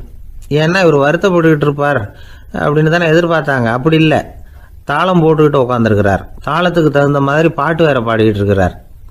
என்ன மனுஷன் அவர், கொஞ்சம் கூட கவலை இல்லாமல் இப்படி இருக்கிறாரு அப்படின்னு நினச்சாங்க. ஒருத்தர் துணிஞ்சு அவர்கிட்ட கேட்டுவிட்டார், என்னங்க இது இப்படி அப்படின்னு. அதுக்கு அவர் என்ன சொன்னார் தெரியுமா? இதை பாருங்க, என்னுடைய மனைவி பிறக்கிறதுக்கு முன்னாடி அவளுக்கு உயிரும் கிடையாது, உடலும் கிடையாது. அதுக்கு பிறகுதான் உயிர் வந்தது, உடல் வந்தது, அந்த உருவம் வந்தது. இப்போ என்ன ஆச்சு? அந்த உருவமும் உயிரும் போயிட்டுது, அவ்வளவுதானே. வந்தது போயிட்டுது. இளவேனில் காலம், இலையுதிர் காலம், பனிக்காலம், இப்படி பருவங்கள் மாறி மாறி வருது இல்லையா? அது மாதிரி பிறப்பும் இறப்பும் மாறி மாறி வருது. இது இயற்கை. இதுக்காக அழுதா அது எப்படி அப்படின்னாராம். ஞான தெளிவு அடைஞ்சவங்களுக்கு எல்லாமே சுகம்தான். திருவள்ளுவரும் அதைத்தான் சொல்றார், உறங்குவது போலும் சாக்காடு, உறங்கி விழிப்பது போலும் பிறப்பு. தூங்குறதுக்கெல்லாம் நாம் வருத்தப்பட்டுக்கிட்ட இருக்கிறோமா? இன்னைக்கு தூங்க வேண்டியிருக்குதே, இன்னும் கொஞ்சம் நேரத்தில் நான் தூங்க வேண்டியிருக்கு அப்படின்னு சொல்லி யாராவது அழுதுகிட்டு இருப்பாங்களா? அதனால் இந்த உலக வாழ்க்கையினுடைய இயல்பை யதார்த்தத்தை நாம் தெளிவாக புரிஞ்சுக்கணும். அப்படி புரிஞ்சுக்கிட்டா நாம் கவலை இல்லாமல் வாழ முடியும். ஒரு வயசான தாத்தா பாட்டி 60 வருஷத்துக்கு முன்னாடி அவங்களுக்கு கல்யாணம் ஆச்சு. ஒன்றாவே வாழ்ந்தாங்க, ஒன்றாவே இறந்து போனாங்க. இப்போ அவங்க 2 பேரும் சொர்க்கத்துக்கு போய் சேர்ந்தாங்க. அங்கே எல்லா வசதியும் இருந்தது. ஒரு பெரிய பங்களாவே இவங்களுக்கு ஒதுக்கி கொடுத்தாங்களாம். இதுக்கு எவ்வளவு வாடகைன்னு கேட்டார் தாத்தா. வாடகையெல்லாம் கிடையாது, இலவசம் அப்படின்னார் அங்கே இருந்தவர். அந்த வீட்டுக்கு பின்னாடி ஒரு பெரிய புல்வெளி இருந்தது. இதில் விளையாட ஏதாவது கட்டணம் உண்டான்னு கேட்டிருக்கார் தாத்தா. அதெல்லாம் ஒன்றும் கிடையாது, பணம்லாம் கட்ட வேண்டியதில்லை அப்படின்னார் அவர். பக்கத்தில் ஹோட்டல் மாதிரி ஒரு பெரிய கட்டடம், உள்ள சாப்பாட்டு மேஜைகள், அது மேலே விதவிதமான பலகாரங்கள். சாப்பாட்டுக்கெல்லாம் எவ்வளவு அப்படின்னு விசாரிச்சாராம் தாத்தா. அதுதான் சொன்னேனே, இங்கே எல்லாமே இலவசம்தான், எது வேணும்னாலும் சாப்பிட்லாம், எவ்வளவு வேணும்னாலும் சாப்பிட்லாம் அப்படின்னாரா. நீங்கள் சொல்கிறீங்க அப்படி, ஆனால் நான் சர்க்கரை சேர்த்துக்கக்கூடாது, உப்பு சேர்த்துக்கக்கூடாது, பாட்டி கையால் எப்பவும் பத்திய சாப்பாடு தான் அப்படின்னாராம் தாத்தா. இதை பாருங்கள், இங்கே உங்களுக்கு அந்த கவலையும் வேண்டியதில்லை. இங்கே நீங்கள் ஸ்வீட்டு சாப்பிட்லாம், காரம் சாப்பிட்லாம், உங்களுக்கு எந்த நோயும் வராது அப்படின்னாராம் அங்கே சொர்க்கத்தில் இருந்தவர். இதை கேட்ட உடனே அந்த தாத்தா பக்கத்தில் நின்ன பாட்டியை பார்த்து கத்தினாராம், அடி பாவி, எல்லாத்தையும் கெடுத்துட்டியே, நீ எனக்கு பத்திய சாப்பாடு போடாமல் கண்டதை திங்க விட்டுருந்தா 10 வருஷத்துக்கு முன்னாடியே நான் இங்கே சேர்ந்துருப்பேனே அப்படின்னாராம். ஒரு நண்பர் ஆனந்தமா சிகரெட் பிடிச்சிக்கிட்டு இருந்தார். இந்த பழக்கத்தை விட்டுவிடுங்களேன் அப்படின்னு சொல்லி பார்த்தோம். விட்டுடலாம்னு தான் பார்க்குறேன், ஆனால் முடியலையேன்னார். மனசு வச்சா எல்லாம் முடியும் அப்படின்னும். அவர் கொஞ்ச நேரம் யோசனை பண்ணார். அப்புறம் சொன்னார், சரி சார், இதுதான் நான் பிடிக்கிற கடைசி சிகரெட் அப்படின்னு சொல்லி ரொம்ப அழுத்தமாக புகையை உள்ளுக்கு இழுத்தார். அதுக்கப்புறம் அந்த துண்டு சிகரெட்டை வீசி எறிஞ்சுட்டார். ஒருத்தர் இது மாதிரி தீர்மானம் பண்ணி தன்னுடைய கடைசி சிகரெட்டை தூக்கி எறிஞ்சுட்டாருன்னா அது ஒரு பெரிய விஷயம்தான். அதுக்கு பிறகு அவர் உடம்புல படிப்படியா என்னென்ன மாற்றங்கள் நடக்கும் அப்படிங்கிறத பத்தி ஒரு விவர பட்டியலே வெளியிட்டு இருக்கிறாங்க. அது என்ன விவரம் தெரியுமா? ஒருத்தர் புகைப்பிடிக்கிற பழக்கத்தை நிறுத்துறாருன்னு வச்சுங்க. அப்படி அவர் நிறுத்தின 20 நிமிடங்களுக்குள்ள உயர் ரத்த அழுத்தம், உடல் வெப்பம், நாடி துடிப்பு இதெல்லாம் சரியான நிலைமைக்கு வந்துருதான். 8 மணி நேரத்துக்குள்ள இந்த ஸ்மோக்கர்ஸ் பிரீத் அப்படிங்கிற தன்மை மறைஞ்சிருதான். ரத்தத்தில் உள்ள கார்பன் மோனாக்சைடு அளவு குறையுதான், ஆக்சிஜன் அளவு கூடுதான், சரியான அளவுக்கு வந்துருதான். ஒருத்தர் கடைசி சிகரெட்டை தூக்கி எறிஞ்சுட்டாருன்னா 24 மணி நேரத்துக்குள்ள மாரடைப்பு ஏற்படுறதுக்கான வாய்ப்பு குறைஞ்சோடுதான். 48 மணி நேரத்துக்குள்ள உணர்வு நரம்புகளின் முனைப்பகுதிகள் மறுபடியும் ஒன்று சேர்ந்துருதான். அதனால நாக்கு சுவை உணர்வு, மூக்கின் முகரும் சக்தி இதெல்லாம் மேம்படுதான், நல்ல நிலைமைக்கு வந்துருதான். சிகரெட்டை நிறுத்தின 3 நாளுக்குள்ள மூச்சு விடுறது சுலபமாயிடுதான். இப்படி அவங்க பட்டியல் நிறைய சொல்றாங்க. 2 அல்லது 3 மாசத்துக்குள்ள என்ன ஆகும் தெரியுமா? ரத்த ஓட்டம் மேம்படுது, நடக்கிறது சுலபமாயிடுது. நுரையீரல் கொள்ளளவு 30% அதிகரிக்குது. 1 to 9 மாசத்துக்குள்ள சுவாச குறைபாடுகள் நீங்குது. நுரையீரல்ல இருக்கக்கூடிய இந்த அசுத்தம் வடிகட்டும் திசுக்கள் சரியா வேலை செய்ய ஆரம்பிச்சிருது. 1 வருஷத்துக்குள்ள இந்த இதய அழுத்த நோய்க்கான வாய்ப்பு பாதியா குறைஞ்சிருது. இந்த சிகரெட்டை நிறுத்தின 5 வருஷத்துக்குள்ள ஒரு நாளைக்கு 1 பாக்கெட் சிகரெட் பிடிக்கிறவர்கள நுரையீரல் புற்றுநோயினால சாகிறவர்கள் எண்ணிக்கை பாதியா குறைஞ்சிருது. புற்றுநோய் செல்கள் சீரமைக்கப்படுது. ஆக ஒருத்தர் புகைக்கிறத விட்டுணும்னு தீர்மானம் பண்ணி தன் கையில இருக்கிற சிகரெட்டை இதுதான் கடைசின்னு சொல்லி தூக்கி எறிஞ்சுட்டா அதுக்கப்புறம் படிப்படியா இவ்வளவு நன்மைகளும் மாற்றங்களும் ஏற்படுறதாக இந்த அமெரிக்கன் கேன்சர் சொசைட்டி தெரிவிச்சிருக்குது. அதனால புகைப்பழக்கம் உள்ளவங்க இதெல்லாம் கொஞ்சம் யோசிச்சு பார்த்து அந்த பழக்கத்தை விட்டு விடுறது ரொம்ப நல்லது. ஆனா அதையெல்லாம் நாம சொன்னா யாரு கேட்கறாங்க? என்னுடைய நண்பர் ஒருத்தர் புகைப்பழக்கம் உள்ளவர், அவர் என்கிட்ட சொன்னார், சார் சிகரெட் பிடிக்கிற பழக்கத்தை விட்டு விடுறது என்னை பொறுத்த வரைக்கும் ஒன்றும் பெரிய கஷ்டமான செயல் இல்லை, அது ரொம்ப சுலபம் அப்படின்னார். எப்படி சொல்றீங்கன்னு கேட்டேன். நான் ஏற்கனவே 20 தடவை அந்த பழக்கத்தை விட்டுருக்கேன் சார் அப்படின்னார் ரொம்ப பெருமையா. அளவுக்கு மிஞ்சினால் அமிர்தமும் நஞ்சு அப்படின்னு சொல்லுவாங்க. அது உண்மைதான். ஒருத்தருக்கு அளவுக்கு மீறிய புகழ் வந்துட்டுதுன்னு வச்சுங்க, அது கூட ஆபத்தாக போயிடுறது உண்டு. பழங்காலத்துல எல்லாம் கிரேக்க தேசத்தில் ஒரு பழக்கம் உண்டாம். அதாவது யாராவது ஒருத்தரை நாடு கடத்தணும்னா அதுக்கு ஒரு வழி உண்டு. அதாவது ஒருத்தரை நாடு கடத்தணும்னு மக்கள் விரும்புகிறாங்கன்னு வச்சுங்களேன், அவர் பேரை ஒரு மண்பாண்ட ஓட்டுச்சில்லில் எழுதி அதை ஒரு குறிப்பிட்ட பொது இடத்துல போட்டுற வேண்டியது, அவ்வளவுதான். இது மாதிரி பல பேர் போட்டுக்கிட்டே இருப்பாங்க, எல்லாம் அப்படியே குவிஞ்சு போயிடும். அந்த ஓட்டாஞ்சில்லு குவியலில் யாருடைய பேர் அதிகமாக இருக்குதோ அந்த நபரை ஒரு 10 ஆண்டுகள் நாடு கடத்தி விடுவாங்க. இது அந்த ஊர் வழக்கமாக. ஒரு நாள் அந்த குவியலுக்கு பக்கத்தில் ஒரு ஆள் நின்றுக்கிட்டு இருக்கிறான். அவன் கையில் ஒரு ஓட்டாஞ்சில்லு வச்சுருக்கிறான். அதில் யாரோட பேரையோ எழுதணும், எழுதி அந்த இடத்துல போடணுங்கிறது அவன் ஆசை. ஆனால் அவன் படிக்காதவன், அதனால் எழுத தெரியல. யாராவது அந்த வழியாக வர்றாங்களான்னு பார்த்துக்கிட்டே நின்றுக்கிட்டு இருந்தான். ஒரு பெரியவர் வந்துக்கிட்டு இருந்தார். அவர்கிட்ட ஓடினான். கையில் இருந்த மண்பாண்ட சில்லை கொடுத்தான். ஐயா, இதில் ஒரு பேர் எழுதி கொடுங்களேன்னா.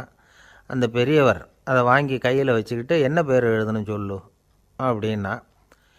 இவன் சொன்னான், அரிஸ்டைடிஸ் அப்படின்னு எழுதுங்க அப்படின்னா.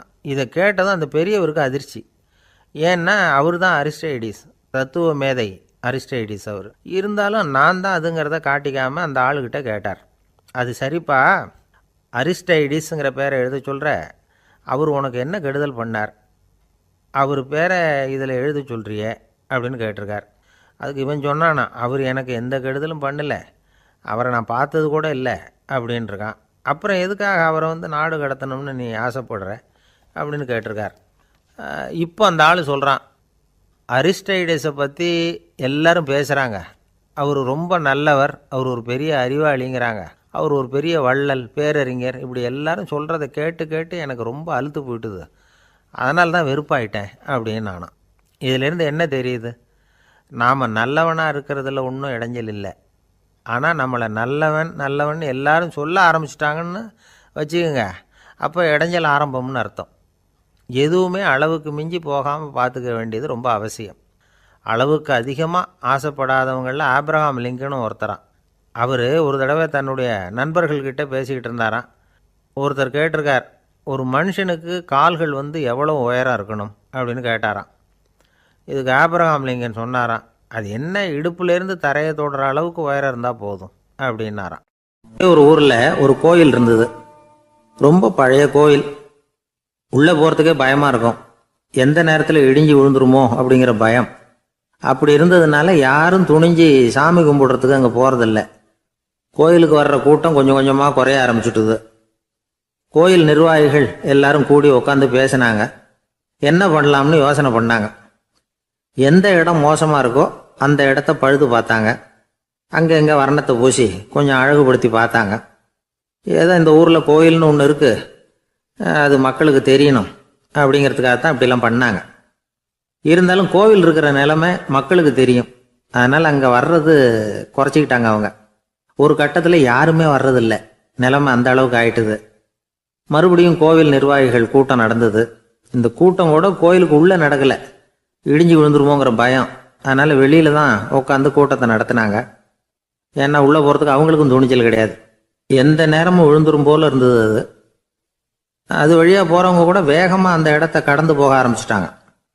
கோவில் நிர்வாகிகள் வெளியில் உட்காந்து கூட்டம் போட்டாங்க இல்லையா, அந்த கூட்டத்தில் 4 தீர்மானங்களை நிறைவேற்றினாங்க. அது என்ன 4 தீர்மானம்னா, முதல் தீர்மானம், இந்த கோவிலை இடிப்பது அப்படிங்கிற முடிவை இந்த கமிட்டி மிகவும் வருத்தத்துடன் ஏற்றுக்கொள்ளுகிறது அப்படின்னு நிறைவேற்றினாங்க. இதுக்கு பதிலாக இன்னொரு கோவிலை உடனடியாக கட்டி முடிச்சுடணுங்கிறது 2வது தீர்மானம். 3வது தீர்மானம் என்ன தெரியுமா, பழைய கோவிலின் கதவுகள், அதிலிருந்து பிரித்து எடுக்கிற செங்கல், இதையே புது கோவில் கட்டுவதற்கு பயன்படுத்தி கொள்ள வேண்டியது. பழைய கோவில் இருந்த மாதிரியே அதே வடிவத்தில் புது கோவிலையும் கட்ட வேண்டியது. பழைய கோவிலின் அஸ்திவாரத்தை அப்படியே வச்சுக்கிட்டு அதுக்கு மேலே நாம் கோயிலை கட்டிக்க வேண்டியது. இதுதான் 3வது தீர்மானம். இதையும் கமிட்டி முழு மனசோட ஏற்றுக்கிட்டது. இது வரைக்கும் சரி. இப்போ அந்த கமிட்டி 4வதா ஒரு முக்கியமான தீர்மானத்தை கொண்டுகிட்டு வந்து அதையும் ஏகமனதாக நிறைவேற்றி விட்டது. அது என்ன தீர்மானம்னா, புதிய கோவில் கட்டி முடிக்கிற வரைக்கும் பழைய கோவிலை இடிக்கிறதில்லை அப்படிங்கிற தீர்மானம். எப்படி இருக்குது பாருங்க இது. பழசை இடிக்காத வரையில் அதே இடத்துல புதுசாக எப்படி கட்ட முடியும்? பல விஷயங்களில் நாம் நடந்துக்கிற முறையும் இப்படி தான் இருக்குதான். வாழ்க்கையில் முன்னேறணும்னு ஆசைப்படுவோம், அதே நேரத்தில் அந்த முன்னேற்றத்துக்கு எது தடையாக இருக்கோ அதை விட்டு விடுறதுக்கும் மனசு வராது. வெளிநாட்டில் ஒரு பெரிய விருந்து நடந்துக்கிட்டு இருந்துதான். எல்லாரும் மது கோப்பையும் கையுமா அலைஞ்சிக்கிட்டு இருக்கிறாங்க. ஒருத்தர் மட்டும் கையில் எதுவும் இல்லாமல் ரொம்ப நல்ல பிள்ளையா சாதுவா ஒரு ஓரமாக தனியாக உட்காந்துருக்கிறார். அவர்கிட்ட நெருங்கி வாங்க மது சாப்பிடலாம் அப்படின்னு கூப்பிட்டாங்களாம். என்னை வற்புறுத்தாதீங்க, நான் என் மனசுக்குள்ள உறுதியாக தீர்மானம் பண்ணிவிட்டேன் அப்படின்னாராம். என்ன தீர்மானம் பண்ணியிருக்கீங்க அப்படின்னு கேட்டிருக்காங்க. ஏற்கனவே முழு போதையில் இருக்கும் பொழுது மறுபடியும் மது கோப்பையை தொடரதில்லை அப்படின்னு தீர்மானம் பண்ணியிருக்கேன் அப்படின்னாராம். நம்ம உடம்புல ரத்த அழுத்தம் இருக்குதே, அது நல்லதா கெடுதலா? உடனே அது கெடுதல்னு தான் சொல்லுவோம், ஆனால் உண்மை அது இல்லை. இயற்கையாக உள்ள ரத்த அழுத்தம் நம்ம உடம்புக்கு தேவையான ஒன்று. அந்த அழுத்தம் அதிகமாக போனாதான் கெடுதல். அதை தான் நாம் பிபின்னு சொல்கிறோம். ஆனால் அது உண்மையிலேயே உயர் ரத்த அழுத்தம், ஹைப்பர் டென்ஷன். இதயம்ங்கிறது ஓயாமல் வேலை செஞ்சுக்கிட்டு இருக்கிற ஒரு பம்பு. இதயம் சுருங்கி ரத்தத்தை பம்பு செய்கிறப்போ ரத்த அழுத்தம் கூடுதலாக இருக்கும். இதுக்கு பேர் சிஸ்டாலிக் பிளட் ப்ரெஷர் அப்படின்னு பேர். இதயம் விரிந்த நிலைக்கு திரும்புறப்போ ரத்த அழுத்தமும் குறையுது. இதுக்கு பேர் டயஸ்டாலிக் பிளட் ப்ரெஷர் அப்படின்னு பேர். இப்படி இது மாறி மாறி இருக்கும். இந்த பிபி 140 90 இப்படின்லாம் சொல்றாங்கல்ல, இதுதான். சீராக இருக்க வேண்டிய ரத்த அழுத்தம் ஒரு அளவுக்கு மேலே அதிகரிச்சுட்டா ஆபத்து ஆரம்பம்னு அர்த்தம். சரி, இந்த உயர் ரத்த அழுத்தம் உண்டாகிறதுக்கு என்ன காரணம்? இதனால தான் இது வருதுன்னு ஒரு காரணத்தை குறிப்பிட்டு சொல்ல முடியாது. ஆனால் வம்சாவளி காரணம், ரொம்ப டென்ஷனான சூழ்நிலையில் வேலை செய்யறது, உடம்பு குண்டா இருக்கிறது, இதெல்லாம் இந்த ஹை பிபிக்கு துணை செய்யுது. அப்படிதான் எடுத்துக்க வேண்டியிருக்குது. இது கிருமியினால ஏற்படுற வியாதி இல்லை, உடம்புல ஏற்படுற ஒரு பழுது, அவ்வளவுதான். 40 வயசுக்கு மேலதான் பொதுவாக இது பாதிக்கும். அதெல்லாம் சரி, ஒருத்தருக்கு உயர் ரத்த அழுத்தம் இருக்குது, அதை கட்டுப்படுத்துறதுக்கு வழி ஏதாவது உண்டா அப்படின்னா உண்டு. மருந்து கொடுத்தும் சரி பண்ணலாம். மருந்து இல்லாத சிகிச்சை முறைகளும் இருக்குது. இப்போ மருந்து சாப்பிட்றதுன்னா டாக்டர்கிட்ட போயிடலாம். அதுக்கு இப்போ சுமாராக 30 விதமான மருந்துகள் இருக்குதான். மருந்தோட உடல் கட்டுப்பாடும் மனக்கட்டுப்பாடும் சேர்ந்ததுன்னா ரொம்ப விசேஷம். அது இருக்கட்டும், மருந்து இல்லாமல் நாம் செய்ய வேண்டியது என்ன, அதை தெரிஞ்சுக்குவோம். முதல்ல சீரான உடற்பயிற்சி, வாக்கிங் ரொம்ப நல்லது. மனசை அமைதிப்படுத்துறதுக்கு யோகாசனம், ஆழ்நிலை தியானம், இது மாதிரியான பயிற்சிகள் நல்லது. ஒரு காலத்துல யோகாசனம் பண்ணுங்க, தியானம் பண்ணுங்கன்னு சொன்னா ஒரு மாதிரியா பார்த்தாங்க. இப்போ மருத்துவ நிபுணர்களே அதெல்லாம் ரொம்ப அவசியம்தான் அப்படின்னு சொல்றாங்க. இன்னொரு அதிசய சிகிச்சை முறை இப்போ வழக்கத்துக்கு வந்திருக்குது. பயோ ஃபீட்பேக் அப்படின்னு பேர். மூளையின் அழுத்த அலைகளை பதிவு பண்ணி அதை மறுபடியும் உடம்புக்குள்ள செலுத்தி இந்த ரத்த அழுத்தத்தை சீராக்கி போடுறாங்க. சில பேருக்கு இந்த ஹை பிபி பார்டர் லைன்ல இருக்கும். அவங்களுக்கெல்லாம் மருந்துகள் அவசியம் இல்லை. வாழ்க்கை முறையில் சில மாற்றங்களை பண்ணிக்கிட்டாவே போதும். பிஹேவியரல் மாடிஃபிகேஷன்ஸ்னு சொல்றாங்க. அது எப்படின்னா, பரபரப்பான வாழ்க்கை முறையை தவிர்க்கணும். புகைப்பிடிக்கிற பழக்கம், மது அருந்தும் பழக்கம் இதெல்லாம் இருந்தால் விட்டுடணும். சாப்பாட்டில் உப்பை குறைக்கணும். கொழுப்பு சத்து ஆகாரங்களை குறைச்சிக்கணும். முடிஞ்சா விட்டுடலாம். குடும்பத்தில் ஏற்கனவே யாருக்காவது ஹை பிபி இருந்தால் சந்ததிகள் ஜாக்கிரதையாக இருக்கணும். நடுத்தர வயசு அடைஞ்சவங்க அப்பப்போ அந்த பிபி செக் பண்ணிக்கிறது நல்லது. டாக்டர் சொல்கிறத நம்மள பல பேர் சரியாகவே கேட்கறது இல்லை. அதனால தான் இடைஞ்சல். ஒரு ஆள் பிபின்னு சொல்லி டாக்டர்கிட்ட போனான். உடம்பு குண்டா இருக்குது, அதை குறைக்கணும், முதல்ல தினமும் உடற்பயிற்சி பண்ணு அப்படின்னார். சரின்னு சொல்லிவிட்டு வந்தான், செஞ்சான். கொஞ்ச நாள் கழிச்சு மறுபடியும் டாக்டர்கிட்ட போனான். என்னப்பா எக்ஸசைஸ் பண்ணியா அப்படின்னு கேட்டார். தினமும் பண்ணினேன் டாக்டர்னா. என்ன பண்ணேன்னு கேட்டார். முன்னெல்லாம் சிகரெட்டை கடையில் வாங்குவேன், இப்போ நான் அப்படி வாங்குறத விட்டுட்டேன். தினமும் நானே என் கையாலேயே உருட்டி தயார் பண்ணுறேன் டாக்டர். இது ஒரு எக்ஸசைஸ் தானே அப்படின்னா. ஊரில் ஒரு ஆள் இருந்தான். அவன் ஒரு நாள் கோயிலுக்கு போனான். கடவுள்கிட்ட வேண்டிக்கிட்டான், எனக்கு ஒரு 1,00,000 நீ கொடுத்தா நான் உன் சன்னதியில் ஒரு தேங்காய் உடைக்கிறேன் அப்படின்னு வேண்டிக்கிட்டான். கடவுள் பார்த்தார். உடனே அவன் கண் முன்னாடி தோன்றினார். இந்தா நீ கேட்ட 1,00,000 ரூபாய் அப்படின்னு சொல்லி அவன் கையில் பணத்தை கொடுத்துட்டு மறைஞ்சிட்டார். இவனால் நம்பவே முடியல. இவ்வளவு சுலபமாக கிடைக்கும்னு தெரிஞ்சிருந்தா அனாவசியமாக ஒரு தேங்காய் உடைக்கிறேன்னு வேண்டியிருக்க வேண்டியது இல்லையே அப்படின்னு நினச்சான். இருந்தாலும் வேண்டுதலை நிறைவேற்ற வேண்டியது கடமை. அதுக்காக என்ன பண்ணால், பக்கத்தில் ஒரு கடைக்கு போனான். ஒரு தேங்காயை கையில் எடுத்தான். இது என்ன விலைன்னு கேட்டான். 5 ரூபான்னார் கடையில் இருந்தவர். அதிகமாக இருக்குதே விலைன்னா. அப்படின்னா ஒன்று செய்யுங்க, அடுத்த ஊருக்கு போங்க, அங்கே தென்னந்தோப்பு அதிகம், அதனால் அங்கே இதை விட குறைஞ்ச விலைக்கு கிடைக்கும் அப்படின்னார். சரின்னு அடுத்த ஊருக்கு கிளம்புனான். அங்கே போய் விசாரித்தான். ஒரு தேங்காய் 3 ரூபாய் விலைன்னாங்க. இதுவும் அதிகமாக தெரியுதேன்னா. அப்படின்னா ஒன்று செய்ய, அதோ அந்த ஆற்று ஓரமாக ஒரு தென்னை மரம் இருக்கு பார், அதில் நீயே ஏறி பறிச்சுக்கோ, ஒரு தேங்காய்க்கு 1 ரூபா கொடுத்தா போதும் அப்படின்னார் அந்த தோப்புக்கு சொந்தக்காரரு. இவனுக்கு மரம் ஏற தெரியாது. இருந்தாலும் ஆசை யார விட்டுது, விலை சல்லிசாக இருக்குதே. ஆற்று ஓரம் போனால் தட்டு தடுமாறி அந்த மரத்தில் ஏறினா அந்த தென்னை மரம் வளைஞ்சி ஆற்று பக்கம் போய் அப்புறம் நிமிர்ந்து இருந்தது.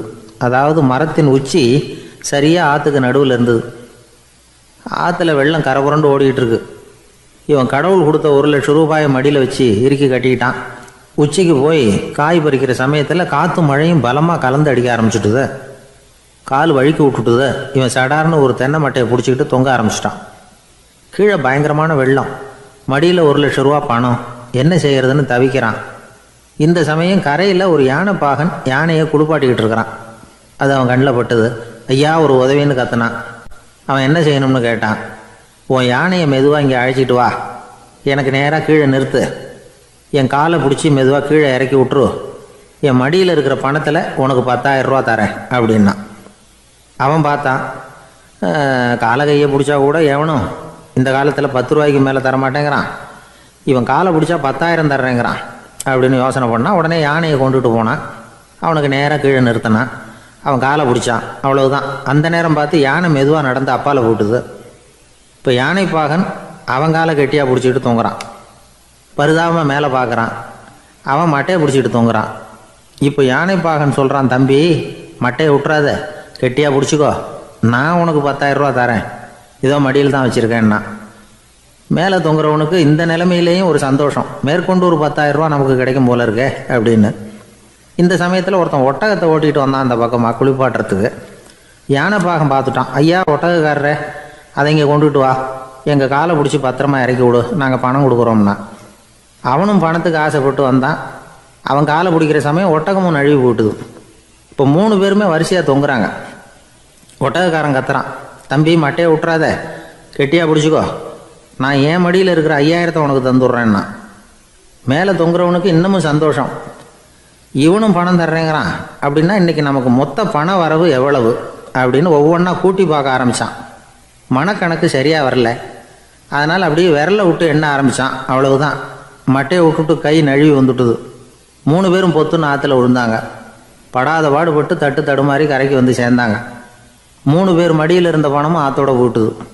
பேராசை பெருநஷ்டம் அப்படின்னு ஒரு பழமொழி இருக்குல்ல, அதை விளக்கறதுக்காக சொல்லப்பட்ட கதை இது. இந்த காலத்தில் ஒருத்தர் ஒரு நீச்சல் குளத்தில் நீச்சல் அடிச்சுக்கிட்டு இருக்கிறார். காவலுக்கு இருந்தவர் அதை கவனிச்சுட்டார்.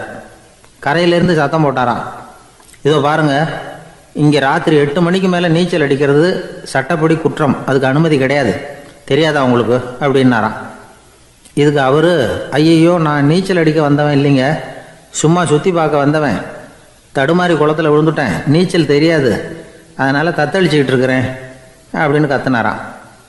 கரையில் இருந்தவர் பார்த்தார், ஓ அப்படின்னா சரி, அதுக்கு ஒன்றும் தடை இல்லை அப்படின்னு சொல்லிவிட்டு அவர் பாட்டு நடந்து போயிட்டாராம். ஒரு ஊரில் ஒரு ஆள் இருந்தான், தையல் கடை வச்சிருந்தான். அவங்கிட்ட ஒருத்தன் ஒரு சட்டை துணி எடுத்து கொடுத்து தைக்க சொல்லியிருந்தான். வர்ற சனிக்கிழமை வா வந்து வாங்கிட்டு போ அப்படின்னு அவன் சொல்லியிருந்தான். அதே மாதிரி இவன் வந்தான். அவன் தச்சு வச்சிருந்த சட்டையை கொடுத்தான். இவன் வாங்கி அங்கேயே போட்டு பார்த்தான். கை நீளம் ஒன்றுக்கு ஒன்று வித்தியாசமாக இருந்தது. வலது கை இடது பக்கத்தை விட நீளம் குறைச்சலாக இருந்தது. அவன் முணுமுணுக்க ஆரம்பிச்சுட்டான், என்ன இது இப்படி தைச்சுட்டியேன்னு. இதுக்கு அவன் சொன்னான், ஐயையோ இதுக்காகவா சங்கடப்படுறீங்க, வலது கையை மட்டும் கொஞ்சம் உள்ள இழுத்தாப்புல வச்சுக்கிட்டீங்கன்னா சரியா போகுது, மற்றபடி அந்த சட்டையில் உள்ள கலை அம்சத்தை கவனிங்க, எவ்வளோ அற்புதமாக தைச்சிருக்கேன் பாருங்க, ஒரு சின்ன குறைய இப்படிலாம் பொருட்படுத்த வேண்டியதில்லை, நான் சொன்னது மாதிரி கையை கொஞ்சம் உள்ள இழுத்தது மாதிரி வச்சுக்கிட்டு நடந்து போங்க, ஜோரா இருக்கும் அப்படின்னா. அவனும் யோசிச்சு பார்த்தான். சரியான யோசனையாக தான் தோணுச்சு.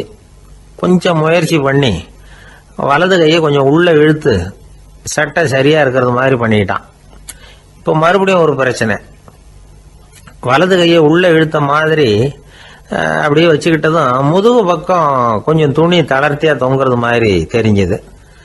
என்ன இது, முதுகு பக்கம் துணி குவிஞ்சுட்டுதே தொங்குதே அப்படின்னா மறுபடியும், அடடா இதுக்காகவா கவலைப்படுறீங்க, உடம்ப அதுக்கு தகுந்த மாதிரி கொஞ்சம் வளைச்சிக்கிட்டா சரியா போடுது, இதுக்காக அந்த அழகான தையலை பிரித்து அதில் உள்ள கலை அம்சத்தை கெடுக்கிறதுக்கு என் மனசு இடம் தரல, எவ்வளவுக்கு தளர்த்தியா இருக்கோ அவ்வளவுக்கு கொஞ்சம் உடம்ப வளைச்சி அப்படி குனிஞ்சது மாதிரி போங்க போதும் அப்படின்னா.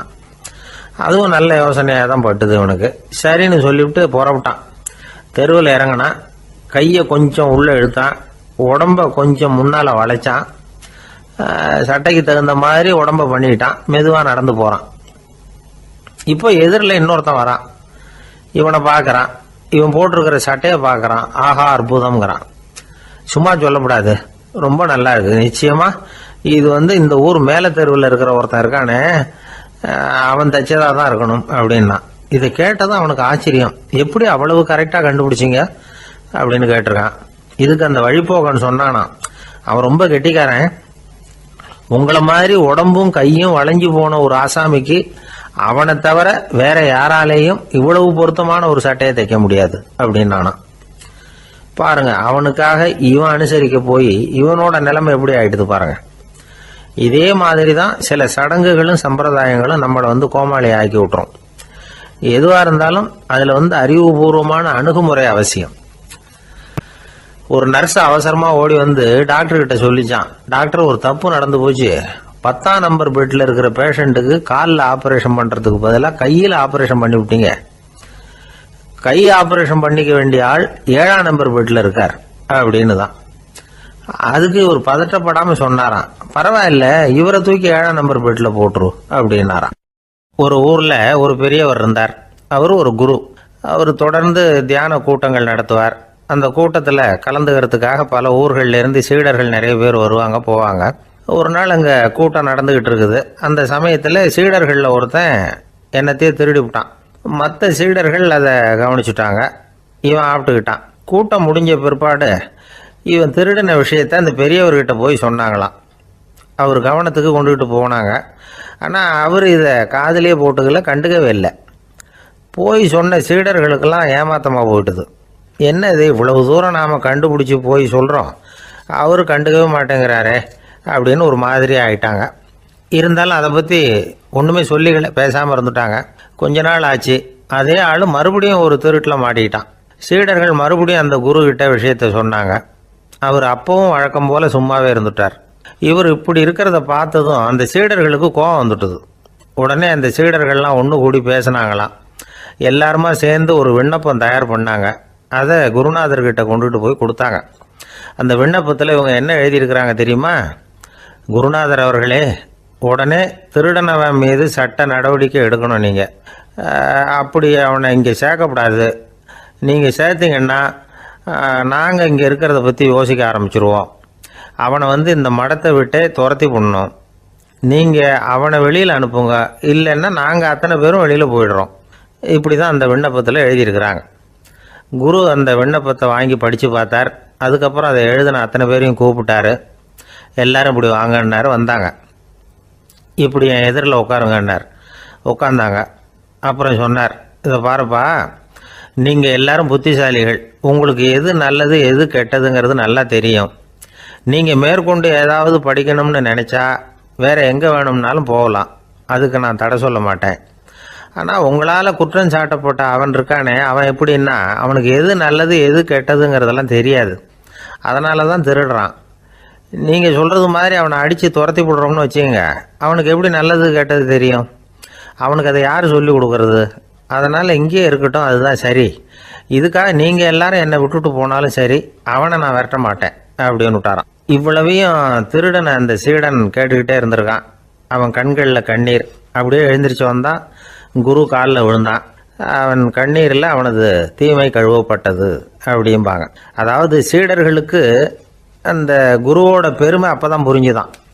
ஒரு நல்ல ஆசிரியர் இருக்காருன்னு வச்சுங்க, நல்லா படிக்கிற பையனுக்கு தான் பாடம் சொல்லி கொடுப்பேன்னா அது என்ன பெரிய விஷயமா? மோசமாக படிக்கிறவனையும் மாற்றி காட்டுறேங்கிறது தான் பெருமை. இந்த காலத்து குரு ஒருத்தர் ஒரு ஆசிரமம் வச்சு நடத்திட்டு வந்தார். நிறைய பேர் தினம் வருவாங்க போவாங்க. ஒரு நாள் ஒருத்தன் வந்தான். அந்த குரு முன்னாடி போய் நின்னான். ஐயா, என்ன உங்கள் சீடனா ஏற்றுக்கணும்னா. அந்த குரு நிமிர்ந்து பார்த்தார். உன்னுடைய நோக்கம் என்னன்னு கேட்டார். ஐயா, உங்ககிட்ட கொஞ்ச நாள் இருந்தேன்னா நல்ல பழக்க வழக்கங்களை கற்றுக்கலாம். அதுக்கப்புறம் வெளியில் போய் ஒரு நல்ல தொழில் தொடங்கி வாழ்க்கையில் முன்னுக்கு வரணுங்கிறது தான் என்னோட நோக்கம் அப்படின்னா. நீ சொல்கிறது சரி, ஆனால் உன்னால் இங்கே நல்ல பழக்க வழக்கங்களை கற்றுக்க முடியலேன்னு வச்சுக்கோ. அப்போ என்ன பண்ணுவேன் அப்படின்னு கேட்டார் அவர். அப்படி ஆச்சுன்னா என்ன, உங்களை மாதிரியே ஒரு ஆசிரமம் ஆரம்பித்து அதுக்கு குருவாக இருந்துட்டு போகிறேன் அப்படின்னா. கடற்கரை ஓரமாக ஒரு பெரியவர் கையால் மணலை கீறிக்கிட்டே உட்காந்துருக்கிறார். என்னத்தையும் தேடிட்டு இருக்கிறது மாதிரி தெரிஞ்சுது. மெதுவாக கிட்டத்தில் போய் என்னத்தை தேடிட்டு இருக்கிறீங்க அப்படின்னு கேட்டோம். அவரு சாவகாசமா நிமிர்ந்து பார்த்து நிம்மதியை தேடிட்டு இருக்கிறேன்னார். நாங்கள் ஒரு மாதிரி ஆயிட்டோம். இருந்தாலும் சமாளிச்சுக்கிட்டு, சார், மணல்ல கிழிஞ்சல் தான் கிடைக்கும், நிம்மதி கிடைக்காது அப்படின்னோம். சரி, இன்னைக்கு வசமா நம்ம கிட்ட ஒரு ஆள் மாட்டிக்கிட்டார் அப்படின்னு நினைச்சு அவர் பக்கமா போய் உட்காந்துக்கிட்டு கதை சொல்ல ஆரம்பிச்சிட்டோம். ஒரு பெரிய மன்னர் இருந்தார். அவருக்கு எல்லா வசதியும் இருந்தது. இருந்தாலும் ஒரே ஒரு குறை. அது என்னன்னா நிம்மதி இல்லைங்கிற குறை. அரண்மனையில தினமும் கலை நிகழ்ச்சி, நாட்டியம் எல்லாம் நடந்துகிட்டு தான் இருந்தது. இருந்தாலும் நிம்மதி இல்லை. சரி, நிம்மதி எங்க கிடைக்கும் அப்படின்னு தேட ஆரம்பிச்சார். உடனே அதுக்கான முயற்சிகள்ல தீவிரமா இறங்கினார். நாட்டில் உள்ள தத்துவ மேதைகளை எல்லாம் கூப்பிட்டுட்டு வர சொன்னார். எல்லாரும் சேர்ந்தாங்க. அவங்கள பார்த்து நிம்மதி எங்க இருக்குது அப்படின்னு விசாரிச்சார். அவங்களுக்கு அது தெரிஞ்சா ஏன் இப்படி ராஜா முன்னாடி நின்றுட்டு இருக்க போறாங்க? ராஜாவோட கேள்விக்கு ஒவ்வொருத்தரும் ஒவ்வொரு மாதிரி விளக்கம் கொடுக்க ஆரம்பிச்சிட்டாங்க. எந்த பதிலும் ராஜாவுக்கு திருப்தி அளிக்கக்கூடிய அளவுக்கு இல்லை. சரி, போயிட்டு வாங்கன்னு சொல்லி அவங்களெல்லாம் அனுப்பி வச்சுட்டார். ஒரு நாள் அவர் மாளிகையில உப்பருகையில நின்றுட்டு இருக்கிறார். அந்த சமயத்துல தெருவில் ஒரு பிச்சைக்காரன் ரொம்ப உல்லாசமா பாட்டு பாடிக்கிட்டே போயிட்டு இருக்கிறான். குரல்ல ஒரு சந்தோஷம், நடையில ஒரு மிடுக்கு. அவங்ககிட்ட கொஞ்சம் கூட கவலை இருக்கிறதா தெரியல. உடனே ராஜா அதை பார்த்தார். ஏவலாளிகளை கைதட்டி கூப்பிட்டார். உடனே ஓடி போய் அந்த பிச்சைக்காரனை இங்க அழைச்சிட்டு வாங்கன்னு உத்தரவு போட்டார். இவங்க உடனே ஓடி போய் அவனை கூப்பிட்டாங்க. அரண்மனைக்கு வாழ்ந்தாங்க. அவன் வரல. அரண்மனைக்கு உள்ள அடி எடுத்து வைக்க மாட்டேன்னு சொல்லிவிட்டான். ராஜா கிட்ட விஷயத்தை சொன்னாங்க. அவருக்கு ரொம்ப ஆச்சரியம், இப்படி ஒரு ஆள் இருக்கிறானா அப்படின்னு. சரி, அவன் என்னதான் சொல்றான் அப்படின்னு விசாரிச்சார். இவங்க மறுபடியும் தெருவுக்கு போய் கேட்டாங்க. என்னை பார்க்கணும்னா ராஜா விருப்பப்பட்டாருன்னா அவரை வேணும்னா இங்க வர சொல்லுங்க அப்படின்னு சொல்லிவிட்டான். அதை ராஜா கிட்ட சொன்னாங்க. அவருக்கு கோபம் வரல. இவ்வளவு சுதந்திர உணர்வோடு இருக்கிறவன் சாதாரண ஆளா இருக்க முடியாது அப்படின்னு நினைச்சார். உடனே கிடுகிடுன்னு இறங்கி தெருவுக்கு வந்தார். பிச்சைக்காரங்கிட்ட போனார். நீ கவலைப்படாம சந்தோஷமா பாடிட்டு போறியே, அது எப்படி முடியுது உன்னால அப்படின்னு கேட்டார். ஏன் அப்படி கேக்குறீங்கன்னு அவன், அதுக்கு இல்ல, எனக்கு அரண்மனையில எவ்வளவோ சுகபோகங்கள்லாம் இருக்கு, இருந்தாலும் நிம்மதி இல்லை. இது ஏன்னு எனக்கு தெரியல. இந்த தேசத்துல உள்ள அறிஞர்களை எல்லாம் கூப்பிட்டு கேட்டு பார்த்துட்டேன், அவங்களுக்கும் தெரியல. உன்னை கேட்டா தெரியும்னு நினைச்சேன். அதனாலதான் சந்திக்கிறதுக்கு ஆசைப்பட்டேன். ஆனா நீ வரமாட்டேன்னு விட்டியே அப்படின்னார். பிச்சைக்காரன் கடகடன்னு சிரிக்க ஆரம்பிச்சுட்டான்.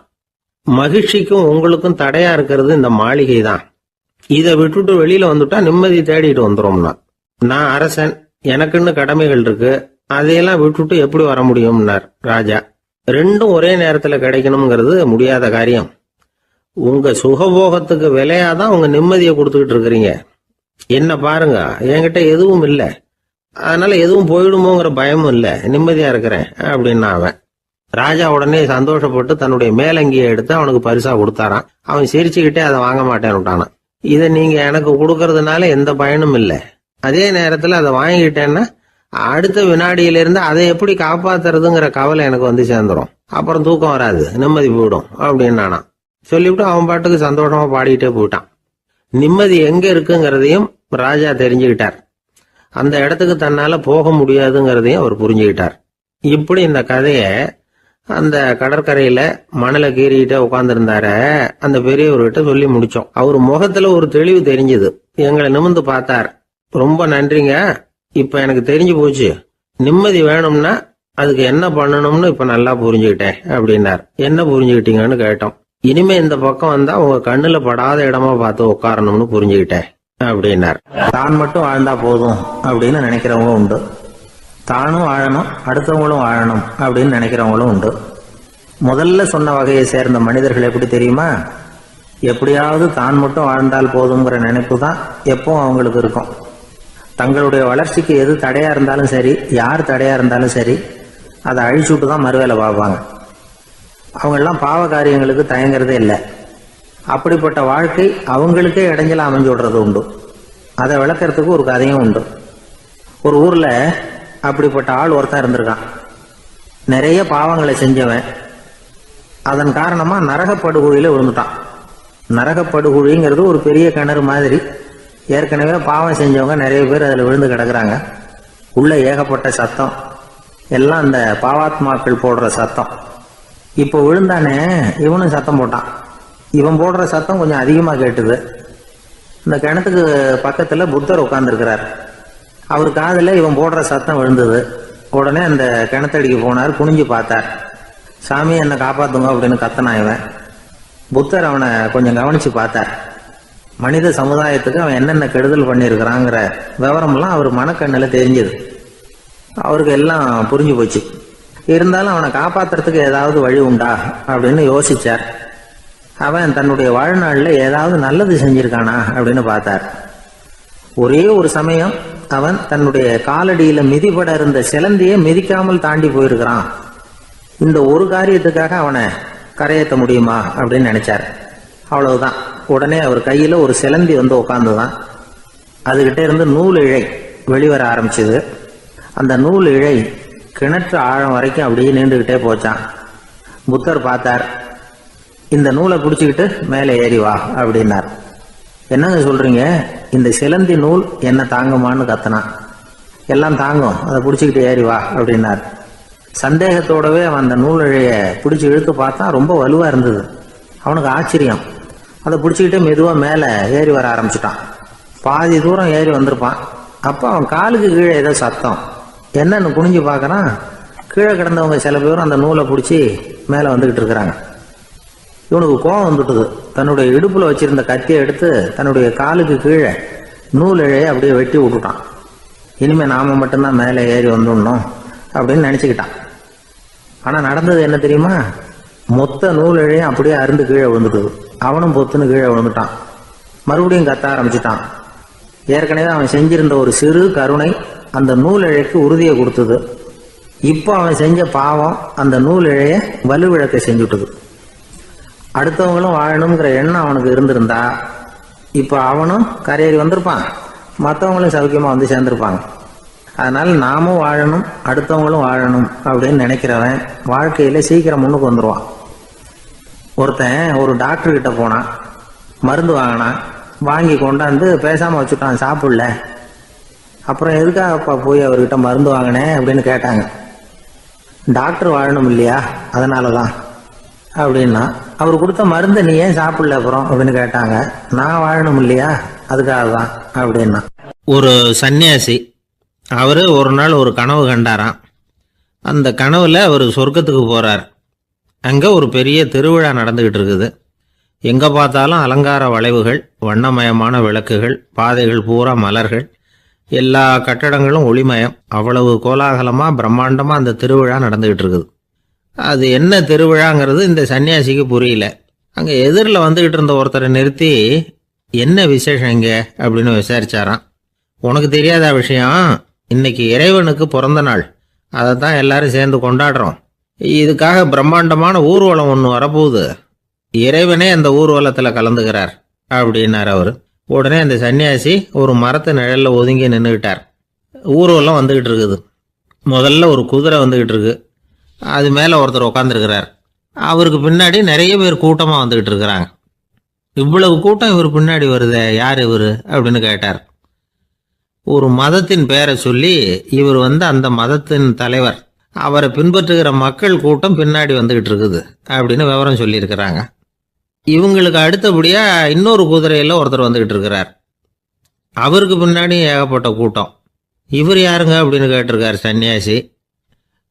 அங்கே இருக்கிறவங்க விவரம் சொல்லியிருக்கிறாங்க. இன்னொரு மதத்தின் பெயரை சொல்லி, இவர் அந்த மதத்தினுடைய தலைவர், அவர் வழியை பின்பற்றுகிறவர்கள் அவர் பின்னாடி கூட்டமாக வந்துக்கிட்டு இருக்கிறாங்க அப்படின்ட்டு இருக்காங்க. இப்படி ஒவ்வொருத்தராக குதிரை மேலே வந்துக்கிட்டே இருக்கிறாங்க. அவங்கள பின்பற்றியும் ஒவ்வொரு கூட்டம் வந்துக்கிட்டே இருக்குது. அந்த பெரிய ஊர்வலம் அது பாட்டுக்கு போய்கிட்டு இருக்குது. கடைசியாக அது முடிஞ்சது ரொம்ப நேரம் கழித்து. அதுக்கப்புறம் கொஞ்சம் நேரம் கழித்து ஒரு வயசான ஆள் குதிரை மேலே வந்துக்கிட்டு இருக்கிறார். ஆனால் அவருக்கு பின்னாடி யாருமே இல்லை. அவர் பரிதாபமாக தனியாக வந்துக்கிட்டு இருக்கிறார். அவர் அந்த ஊர்வலத்தை சேர்ந்தவரா இல்லையாங்கிறதே தெரியல. இவர் யார், இவர் ஏன் இப்படி தனியாக வந்துக்கிட்டு இருக்கிறார் அப்படின்னு கேட்டிருக்கார் அந்த சன்னியாசி. என்னது இப்படி கேட்குறீங்க? இவர் தான் கடவுள். இவருக்காக தான் இன்னைக்கு இந்த ஊர்வலமே நடக்குது. இவருக்கு தான் இன்னைக்கு பிறந்த நாள். முன்னாடி போகிற ஊர்வலம் பூரா இவருடைய பிறந்த நாளை கொண்டாடுறதுக்காக தான் அப்படின்ட்டு இருக்காங்க. இதை கேட்டதும் அந்த சன்னியாசிக்கு திடுக்குன்னு தூக்கி போட்டிருக்கு. இது வரைக்கும் கனவு கண்டுகிட்டு இருந்தவர் மூழ்கிக்கிட்டார். அதுக்கப்புறம் தான் யோசிச்சு பார்த்துருக்கார். உண்மைதான், மக்கள் எல்லாரும் பக்தி மார்க்கத்தில் போகிறதா நினச்சிக்கிட்டு பாதை மாறி போயிட்டு இருக்கிறாங்க. கடவுளை பின்பற்றுவதாக நினைக்கிறாங்க பக்தர்கள். ஆனால் கடவுளுக்கு பின்னாடி யாருமே இல்லை. இன்னமும் இயல்பாக இதை பற்றி யோசிச்சு பார்த்தா, உண்மைக்கு பின்னாடி தான் நான் போய்கிட்டு இருக்கேன் அப்படின்னு நிறைய பேர் சொல்கிறாங்க. ஆனால் அந்த உண்மை அனாதையாக போய்கிட்டு இருக்குது. அப்படி ஆயிட்டுது உலகம். இந்த காலத்துலேயும் ஒரு ஊர்வலம், ஒரு பெரிய மனுஷருக்கு பிறந்த நாள் விழா. அவர் குதிரை மேலே ஏறி முன்னாடி போயிட்டு இருக்கிறார். அவருக்கு பின்னாடி ஒரு 100 பேர் தொண்டர்கள் அவங்க பாட்டுக்கு போகிறாங்க. எல்லாம் பணம் கொடுத்து ஏற்பாடு பண்ணவங்க. எல்லாம் பணம் வாங்கிட்டு பின்னாடி போயிட்டு இருக்கிறாங்க. கொஞ்சம் தூரம் நடந்ததும் கால் வலிக்க ஆரம்பிச்சுட்டுது. ஒவ்வொருத்தரும் அப்படியே ஒதுங்க ஆரம்பிச்சிட்டாங்க. அதான் முன்னாடியே பணம் கிடைச்சிட்டுதே, இனிமேல் ஒதுங்கினா என்னன்னு ஒதுங்கிட்டாங்க. ஒரு கட்டத்தில் குதிரையில் போகிறவர் தற்செயலாக திரும்பி பார்க்குறாரு. பின்னாடி யாருமே இல்லை. எல்லாரும் ஓடி போயிட்டாங்க. ஒரே ஒரு ஆள் மட்டும் ரொம்ப விசுவாசமாக பின்னாடி நடந்து வந்துக்கிட்டு இருந்தான். ஏன்ப்பா நீ மட்டும் வந்துக்கிட்டு இருக்கிறியே, நீ வீட்டுக்கு போகலையான்னு கேட்டிருக்காரு அவர். நீங்கள் அந்த குதிரையையும் அதுக்குள்ள வாடகை பணத்தையும் கொடுத்துட்டீங்கன்னா நானும் போயிடுவேன் அப்படின்னு நானும். இந்த ஒரு ஊர்ல ஒருத்தர் இருந்தார். ரொம்ப நல்லவர். யாருக்காவது ஏதாவது கொடுத்துக்கிட்டே இருப்பார். கொடையாளி. தினமும் யாராவது ஒருத்தருக்கு ஏதாவது கொடுக்கலன்னா அவருக்கு தூக்கம் வராது. அப்படி ஒரு பழக்கம். அது மட்டும் இல்லை, அவர் கொடுக்கறது அடுத்தவங்களுக்கு தெரியாது. அவ்வளவு ரகசியமா அதை கொடுப்பார். வலது கை கொடுக்கறது இடது கைக்கு தெரியக்கூடாதுன்னு சொல்லுவாங்கல்ல, அது மாதிரி அவர். ஒரு நாள் ராத்திரி அவர் ஏற்கனவே தயாராக கட்டி வச்சிருந்த பணம் முடிச்ச கையில் எடுத்துக்கிட்டு வீட்டை விட்டு வெளியில் வந்தார். தெருவில் இறங்கி நடந்தார். இன்னைக்கு யாருக்கு தர்மம் செய்யறது அப்படின்னு யோசனை பண்ணிட்டு இருட்டில் நடந்து வந்துகிட்டு இருக்கிறார். யாரோ ஒருத்தர் எதிரில் வர்றது மாதிரி தெரிஞ்சுது. உடனே அவர் கிட்ட போனார். தன்கிட்ட இருந்த பணம் முடிச்சு அவசரமாக அவர் கையில் திணிச்சுட்டு திரும்பி வந்துட்டார். அப்பாடா, ஒரு வழியாக யாருக்கும் தெரியாமல் இன்னைக்கு தர்மம் பண்ணியாச்சு அப்படிங்கிற மகிழ்ச்சி, மன நிறைவு அவர் முகத்தில். நிம்மதியாக தூங்கினார். அப்புறம் எழுந்திரிச்சார். மறுநாள் காலையில் ஊர் பூரா ஒரே பேச்சு. என்ன பேச்சுன்னா, நேற்று ராத்திரி ஒரு திருடன் கையில் யாரோ பணத்தை கொடுத்துட்டு போயிருக்கிறாங்க அப்படின்னு எல்லாரும் பேசிக்கிட்டு இருக்கிறாங்க. இதை கேள்விப்பட்டதும் அந்த பெரியவருக்கு ரொம்ப வருத்தமாக போச்சு. அடடா, போயும் ஒரு திருடனுக்காக உதவி பண்ணியிருக்கிறோம், பிரயோஜனம் இல்லாமல் போட்டுதே அப்படின்னு நினச்சார். சரி, இன்னைக்கும் யாருக்காவது உதவி பண்ணணும் அப்படின்னு முடிவு பண்ணினார். ராத்திரி நேரம் வந்தது. இவர் வழக்கம் போல் தெருவில் இறங்கி நடந்தார். கையில் பணம் முடிச்சு எதிரில் ஒரு பொன் உருவம் மங்கலா தெரிஞ்சது. இவர் உடனே அந்த பெண் கிட்ட பணத்தை கொடுத்துட்டு திருப்தியா திரும்பி வந்துட்டார். மறுநாள் காலையில ஊர் பூரா என்ன பேசிக்கிட்டாங்க தெரியுமா? நேற்று ராத்திரி நெறி தவறி நடக்கிற ஒரு பெண்ணின் கையில யாரோ பணத்தை வச்சுட்டு போயிருக்கிறாங்க அப்படின்னு எல்லாரும் பேசிக்கிறாங்க. அடடா, இன்னைக்கும் தவறுதலா நடந்து போச்சு அப்படின்னு ஒரு வருத்தப்பட்டார். இருக்கட்டும், இன்னைக்கும் ஏதாவது தர்மம் பண்ணுவோம் அப்படின்னு நினைச்சுக்கிட்டாரு. 3வது நாள் ராத்திரியும் புறப்பட்டார். இப்பவும் எதிரில் ஒருத்தர் வந்தார். இவர் பணத்தை கொடுத்தார், திரும்பி வந்துட்டார். மறுநாள் மக்கள் என்ன பேசிக்கிட்டாங்கன்னா, நேற்று ராத்திரி ஒரு செல்வந்தர் கையில யாரோ பணத்தை கொடுத்துட்டு போயிருக்கிறாங்க அப்படின்னு பேசிக்கிட்டாங்களாம். அவருக்கு ரொம்ப வருத்தமா போட்டுது. என்ன இது தினம் இப்படி ஆகிட்டு இருக்குதே அப்படின்னு நினைச்சுக்கிட்டே படுத்து தூங்கினார். அன்னைக்கு ராத்திரி ஒரு கனவு. அந்த கனவுல இறைவன் வந்து சொன்னாராம், இதை பாருப்பா, நீ கொடுத்த தர்மம் வீணா போயிடல. உன்கிட்ட பணம் வாங்கின அந்த திருடன் திருந்திட்டான், அந்த பொண்ணும் திருந்திட்டா, அந்த செல்வந்தனும் கொடையாளி ஆயிட்டான், எல்லாருக்கும் உதவி பண்ண ஆரம்பிச்சுட்டான் அப்படின்னு சொன்னாராம். இந்த கதையை சொன்னவர் யாருன்னா நபிகள் நாயகம். இதுல உள்ள கருத்து என்னன்னா, நல்ல மனசோட தர்மம் பண்ணுனா அது வீணா போறதில்லை.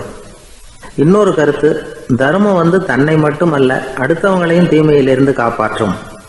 இதுதான் நாம புரிஞ்சுக்க வேண்டியது. இந்த காலத்திலயும் இது மாதிரி சில சம்பவங்கள் நடக்கிறது உண்டு. ஒரு பெரியவர் இருட்டில் நடந்து வந்துகிட்டு இருந்தாரு. எதிரில் வந்த ஒருத்தன் வலுக்கட்டாயமா ஒரு கையை பிடிச்சி ஒரு பண முடிப்பை கொடுத்து வச்சுக்க சொல்லிவிட்டு விலகி போயிட்டான். பெரியவருக்கு ஆச்சரியம், இந்த காலத்திலயும் இப்படி வலது கை கொடுக்கறது இடது கைக்கு தெரியக்கூடாதுன்னு நினைக்கிற கொடையாளிகள் உண்டு போல இருக்கு அப்படின்னு யோசனை பண்ணிக்கிட்டே நடந்தார். கொஞ்ச தூரம் போயிருப்பாரு. அதுக்குள்ள அதே ஆள் திரும்பி வந்தான். கொடுத்த பண முடிப்பை திருப்பி கொடுங்க அப்படின்னு கேட்டு வாங்கிட்டான். இவருக்கு ஒன்றும் புரியல. ஏன் இப்படி பண்றேன்னார். அது ஒன்றும் இல்லைங்க, கொஞ்ச நேரம் இதை உங்ககிட்ட கொடுத்து வச்சிருந்தேன், அவ்வளவுதான் அப்படின்னா. ஏன்னு கேட்டார். என்னை பின்னாடி போலீஸ் தேடிக்கிட்டு வந்துகிட்டு இருக்குது, அதுதான் அப்படி பண்ணேன். இப்போ போயிட்டுது, இனிமே ஒன்றும் பயம் இல்லை அப்படின்னு சொல்லிவிட்டு அவன் பாட்டுக்கு நடந்து போறான். நம்மள மாதிரி ஒரு ஆசாமி அவன் நம்மள மாதிரியே கற்பனை பண்ணான்.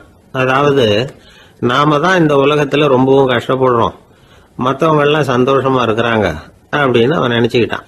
அவன் ஒரு நாள் கடவுளை வேண்டிக்கிட்டானா, சுவாமி, இந்த உலகத்துல எவ்வளவோ பேர் இருக்கிறாங்க, ஒவ்வொருத்தருக்கும் ஒவ்வொரு விதமான கஷ்டம் இருக்கலாம், ஒத்துக்கிறேன். இருந்தாலும் எனக்கு அது கொஞ்சம் அதிகமா இருக்கிறது மாதிரி தெரியுது. அதனால நீங்க எனக்காக ஒரு சின்ன உதவி செஞ்சா போதும். அது வந்து வேற ஒண்ணும் இல்ல, என்கிட்ட இருக்கிற துயரங்களை இன்னொருத்தர் யாருகிட்டயாவது கொடுத்துருங்க, அவர்கிட்ட இருக்கிற துயரங்களை என்கிட்ட மாத்தி கொடுத்துருங்க. ஒரு மியூச்சுவல் டிரான்ஸ்பர், அவ்வளவுதான். அப்படி பண்ணிவிட்டா போதும் அப்படின்னு வேண்டிக்கிட்டானா. அன்னைக்கு ராத்திரியே அவன் ஒரு கனவு கண்டிருக்கான். வானத்திலிருந்து ஒரு குரல் கேட்டிருக்கு. அது என்ன சொல்லிச்சு தெரியுமா? ஏ ஜனங்களே, எல்லாரும் அவங்க கஷ்டங்களை ஒரு பையில போட்டு எடுத்துக்குங்க. அப்படி எடுத்துக்கிட்டு நேரா இந்த ஊர் எல்லையில இருக்கிற கோயிலுக்கு வந்து சேருங்க அப்படின்னு அந்த குரல். ஆஹா, கடவுள் நம்ம பிரார்த்தனைக்கு செவி சாய்ச்சுட்டார் அப்படின்னு சந்தோஷப்பட்டான் இவன். உடனே என்ன பண்ணான், தன்கிட்ட இருந்த கஷ்டத்தையெல்லாம் ஒரு சாக்கு பையில போட்டு எடுத்துக்கிட்டான். வீட்டை விட்டு வெளியில வந்தான். தெருவில் இறங்கி நடக்கிறான். அங்க பார்த்தா ஏகப்பட்ட பேர் ஆளுக்கு ஒரு பைய தூக்கிக்கிட்டு கோயிலுக்கு போயிட்டு இருக்கிறாங்க. சில பேர் மூட்டையா கட்டி தலையில சுமந்துக்கிட்டு போயிட்டு இருக்கிறாங்க. இவன் பார்த்தான். இவனுக்கு ரொம்ப ஆச்சரியமா இருந்தது. ஏன்னா எல்லாரும் வச்சிருக்கிற பைய இவன் பைய விட பெருசா இருந்தது. இவன் பை தான் இருக்கிறதுலயே கொஞ்சம் சின்னதா தெரிஞ்சது. இப்ப அவன் மறுபடியும் சாமியை வேண்டிக்கிட்டான், கடவுளே, இப்ப உள்ள சூழ்நிலையை கவனிச்சா என்கிட்ட இருக்கிற பைய பரவாயில்லன்னு தோணுது. அதனால வேற பைய எதையும் மாத்த வேணாம், இதுவே பரவாயில்ல, இந்த பையோட திரும்பி வீட்டுக்கு போனா போதும்னு நினைக்கிறேன் அப்படின்னு ஏதோ நினைக்க ஆரம்பிச்சுட்டான். எல்லாரும் கோயிலுக்கு போய் சேர்ந்தாங்க. கோயில்ல அந்த குரல் மறுபடியும் கேட்டுது. எல்லாரும் அவங்கவுங்க பைகளை சோகத்துல தொங்க விடுங்க. திடீர்னு விளக்குகள் அணையும், மணி அடிக்கப்படும், அதுதான் அடையாளம். அந்த சமயத்துல இருட்டுல உங்களுக்கு வேண்டிய பைய நீங்க வந்து மாத்தி எடுத்துக்கலாம், தேர்ந்தெடுத்துக்கலாம். வெளிச்சம் இருக்கிறப்பவே உங்களுக்கு பிடிச்ச பைக்கு பக்கமா பார்த்து நீங்க நின்னுக்கலாம் அப்படின்னு சொல்லி விவரம் சொல்லிச்சான் அந்த குரல். அப்படி சொன்னதுக்கு அப்புறம் திடீர்னு விளக்கு அணைஞ்சுது, மணி அடிச்சுது. கொஞ்ச நேரம் கழிச்சு மறுபடியும் விளக்குகள்லாம் எரிஞ்சுது. இப்போ பார்த்தா எல்லாரும் அவங்கவுங்க பையையே கெட்டியா பிடிச்சிக்கிட்டு நிக்கிறாங்க. இவனும் அப்படியே நிக்கிறான். இவன் மெதுவா பக்கத்துல நிக்கிறவங்க கிட்ட கேட்டானா, ஏன் நீங்க பைய கையிலேயே வச்சிருக்கிறீங்க, செவுத்துல மாட்டலையா அப்படின்னு கேட்டிருக்கான். இல்லப்பா, நீ ஏன் கையிலேயே வச்சிருக்கிறியோ அதே காரணத்துக்காக தான் நாங்களும் வச்சிருக்கிறோம். நம்ம கவலைகளை பத்தி நமக்கு ஓரளவுக்காவது தெரியும். ஆனா மற்றவங்க கவலைகள் நமக்கு பரிச்சயம் இல்லாதவை, பழக்கம் இல்லாதது. அதனால நமக்கு தெரிஞ்ச கவலைகளை சமாளிக்கிறது சுலபம். தெரியாததை சமாளிக்கணும்னா மறுபடியும் ஆரம்பத்துல இருந்து ஆரம்பிக்கணும். அதனால பழைய நண்பர்களோட வாழறது தான் மேல் அப்படின்னு ஆனான். அதுக்கப்புறம் அவன் தன்னோட பைய போதும்னு வீட்டுக்கு திரும்பி வந்துட்டானான். இது ஒரு பெரியவர் சொல்லி இருக்கிற கதை. அதனால நம்ம கிட்ட இருக்கிற கஷ்டங்கள் தான் பெருசு, அதை இன்னொருத்தங்கிட்ட கொடுத்துட்டு மாத்திக்கலாம் அப்படின்னு நினைக்கிறது தப்பு. இதே மாதிரி இன்னொரு சம்பவம். ஒரு ஊர்ல ஒரு நாள் ராத்திரி ஆகாயத்தில இருந்து கடவுள் குரல் கேக்குது. இந்த ஊர்ல இருக்கிற ஜனங்கள்லாம் கொஞ்சம் கவனிங்க, உங்களுக்கு ஒரு செய்தி. அதாவது இங்க இருக்கிற ஜனங்கள்லயே கொஞ்சம் கூட கவலையே இல்லாத ஆள் யாருன்னு எனக்கு தெரியணும். அதனால எல்லாரும் அவங்க கவலைகளை ஒரு பையில போட்டு எடுத்துக்கிட்டு கோயிலுக்கு வாங்க அப்படின்னாரு கடவுள்.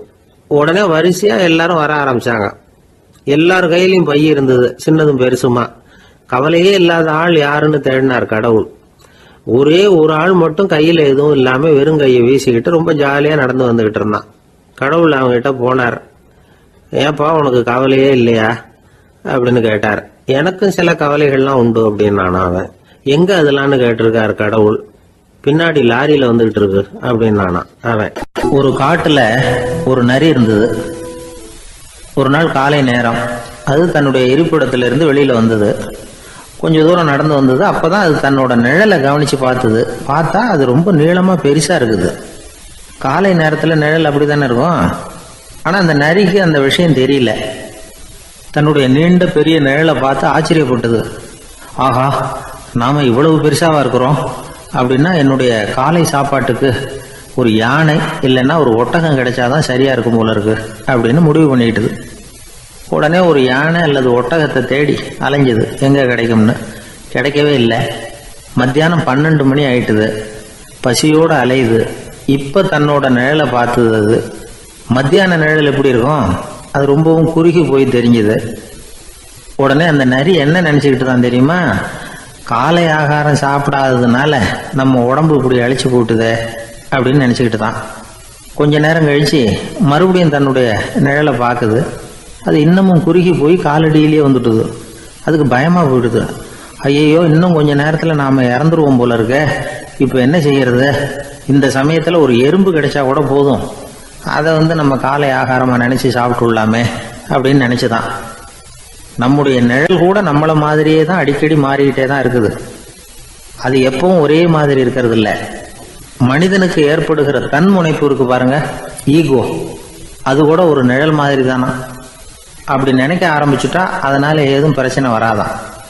தன்முனைப்பை நிழல் போலவே ஏற்றுக்கொள்ளுங்கள் அப்படிங்கிறது பெரியவங்க கருத்து. ஒரு காரியத்தை வெற்றிகரமா நல்ல விதமா செஞ்சு முடிக்கிறோம்னு வச்சுக்கோங்க. அந்த சமயத்துல ஒரு வித நுட்பமான தற்பெருமை நமக்குள்ள உண்டாகுது. இது இயற்கையானது, அதனால இது மேல பற்று வைக்கக்கூடாது. அப்படி வைக்க ஆரம்பிச்சுட்டா அந்த தற்பெருமை ஒரு நிரந்தர விருந்தாளியா நம்ம கிட்ட தங்கிக்கும். நம்ம நிழல் எப்படின்னு பாருங்க, நாம நடக்கும் பொழுது நம்ம பின்னாடியே வரும். தன்முனைப்பையும் அப்படியே நினைச்சுக்குங்க. நிழல் யாருக்கும் எந்த பிரச்சனையையும் உண்டாக்குறது இல்லை. ஆனா அந்த நிழலை கண்டே நாம பயப்பட ஆரம்பிச்சுட்டா நாம எதுலையும் வெற்றி காண முடியாது. நிழலோட சண்டை போடக்கூடாது. அது மாதிரி தன்முனைப்போடவும் நாம சண்டை போட வேண்டியதில்லை. இல்லாத ஒன்றோடு சண்டை போடுறது எப்படின்னா, அது இருட்டோட சண்டை போடுறது மாதிரி. நாம நிழல் கிடையாது, நம்ம கிட்ட இருக்கிற தன்முனைப்பு ஒரு நிழல். நம்ம நிழலையும் நமக்கு சமமா பாக்குறோம் பாருங்க, அங்கதான் சிக்கலே ஆரம்பம். இப்போ நாம நடந்து போய்கிட்டு இருக்கிறோம். நம்ம நிழல் தரையில விழுது. யாரோ ஒருத்தர் நம்ம நிழல் மேல காலை வச்சு நடந்து போறார். உடனே அவர்கிட்ட சண்டைக்கா போறோம், ஏண்டா என் நிழலை மிதிச்ச அப்படின்னு. நமக்கு தெரியும் அது நிழல் தாங்கிறது. அவர் உங்க மேல நடக்கல, உங்களுடைய நிழல் மேலதான் நடக்கிறார்.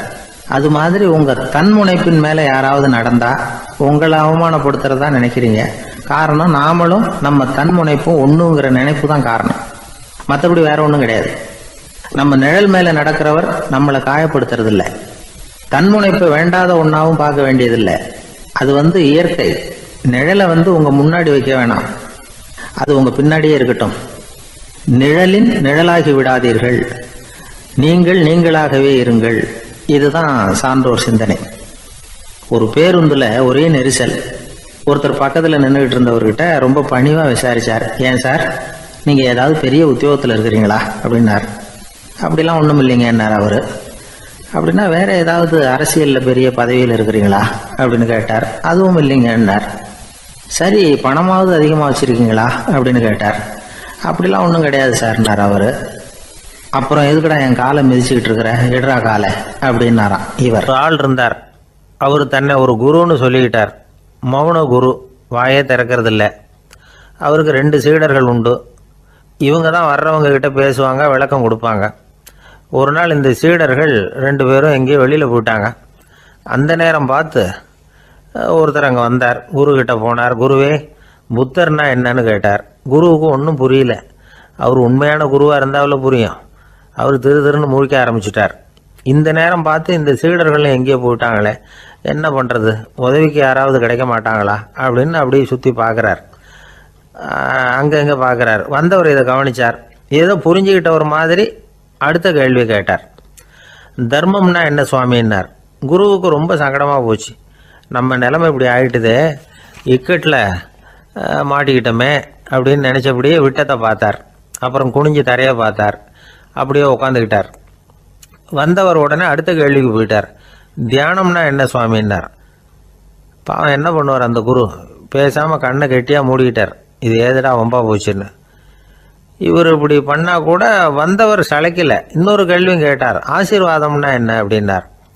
இவர் பார்த்தார். இப்படியே போனால் இவர் கேள்வி கேட்குறத நிறுத்த மாட்டார் அப்படின்னு நினச்சிக்கிட்டு எனக்கு ஒன்றுமே தெரியாதுங்கிற பாவனையில் 2 கையையும் விரித்து காட்டினார்.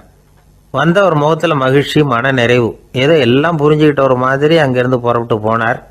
வழியில் அந்த குருவோட சீடர்கள் 2 பேரையும் சந்திச்சார். உங்கள் குருவை தான் பார்த்துட்டு வரேன்னார் இவர். என்ன நடந்ததுன்னு கேட்டாங்க. இவர் வரமா சொல்கிறார், உங்கள் குரு எவ்வளவு பெரிய ஞானி தெரியுமா? புத்தர்னா என்னன்னு கேட்டேன். அதுக்கு அவர் அப்படியும் இப்படியும் பார்த்தார். அதுக்கு என்ன அர்த்தம் தெரியுமா?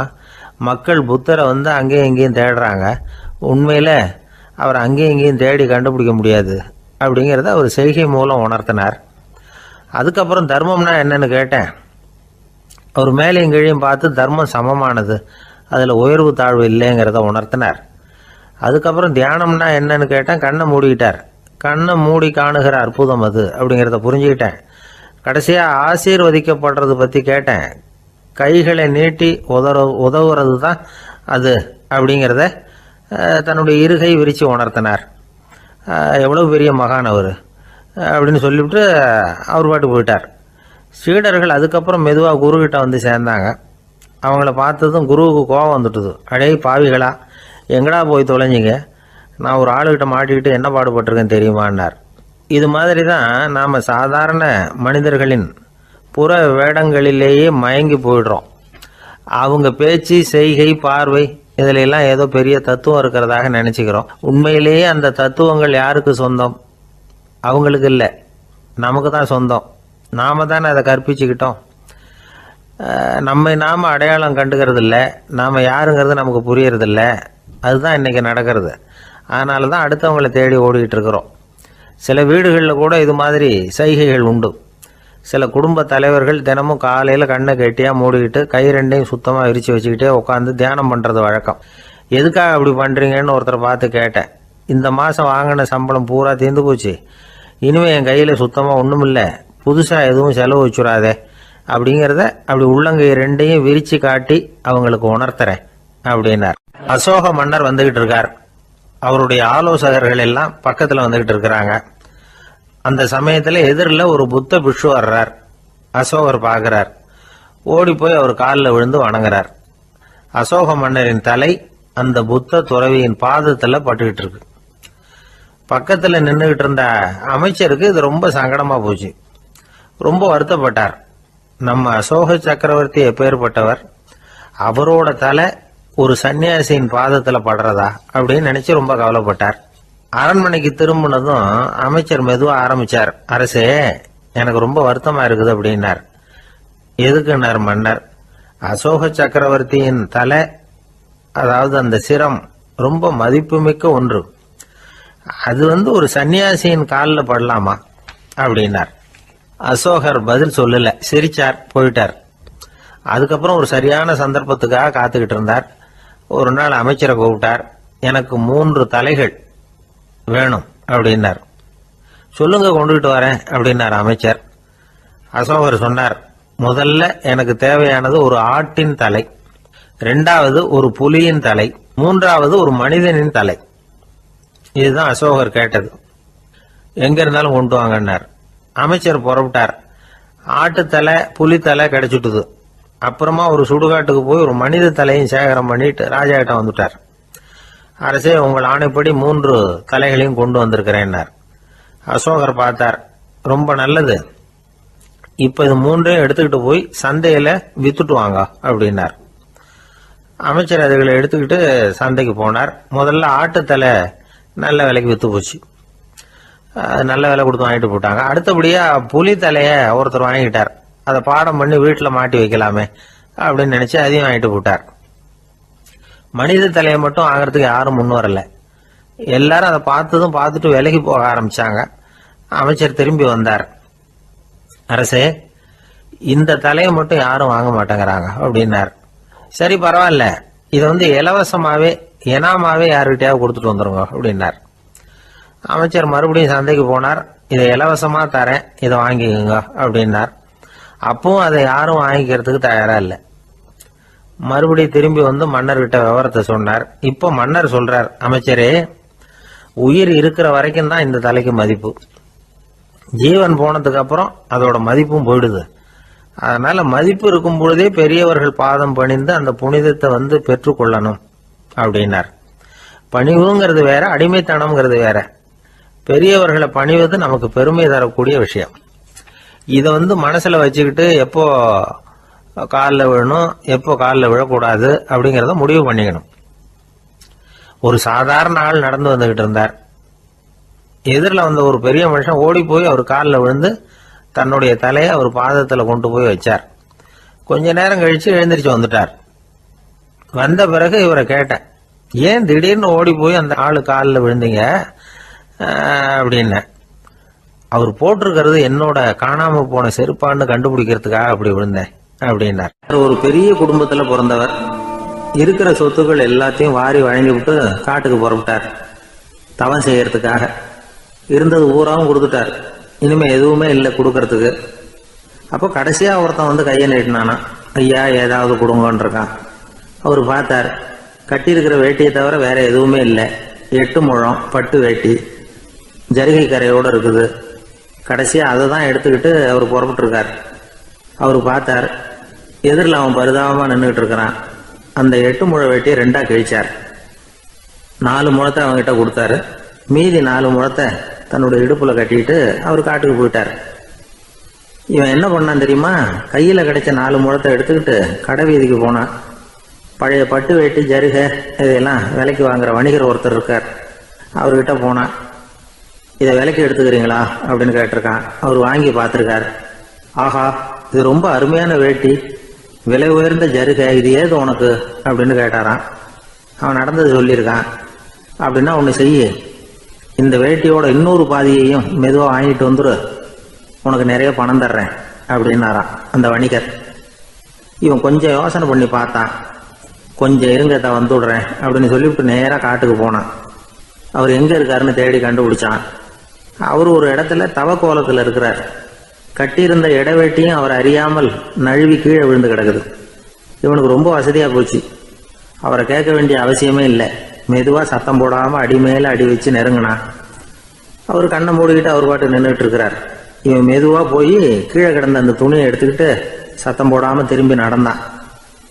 ஒரு 2-3 அடி எடுத்து வச்சிருப்பான். அப்படி ஓட ஆரம்பிக்கிற சமயத்தில் அவன் காலில் கீழே கிடந்த முள்ளு ஒன்று நறுக்குன்னு தச்சு விட்டுது. வலி தாங்க முடியாமல் அம்மான்னு கத்திருக்கான். இந்த சத்தத்தினால கண்ணை மூடி நின்றுகிட்டு இருந்த அவரோட தவம் கலைஞ்சது. மெல்ல கண்ணை திறந்து பார்க்கிறார். தன் இடையில இருந்த வேட்டி அவன் கையில் இருக்கு. இப்போ அவர் நினைக்கிறார், என்ன நினைக்கிறாருன்னா, இந்த வேட்டி மீது நான் வைத்த ஆசையல்லவா அவனை திருடனாக ஆக்கி விட்டது அப்படின்னு நினைச்சாராம். இந்த வேட்டி மேல நாம வச்ச ஆசை அவனை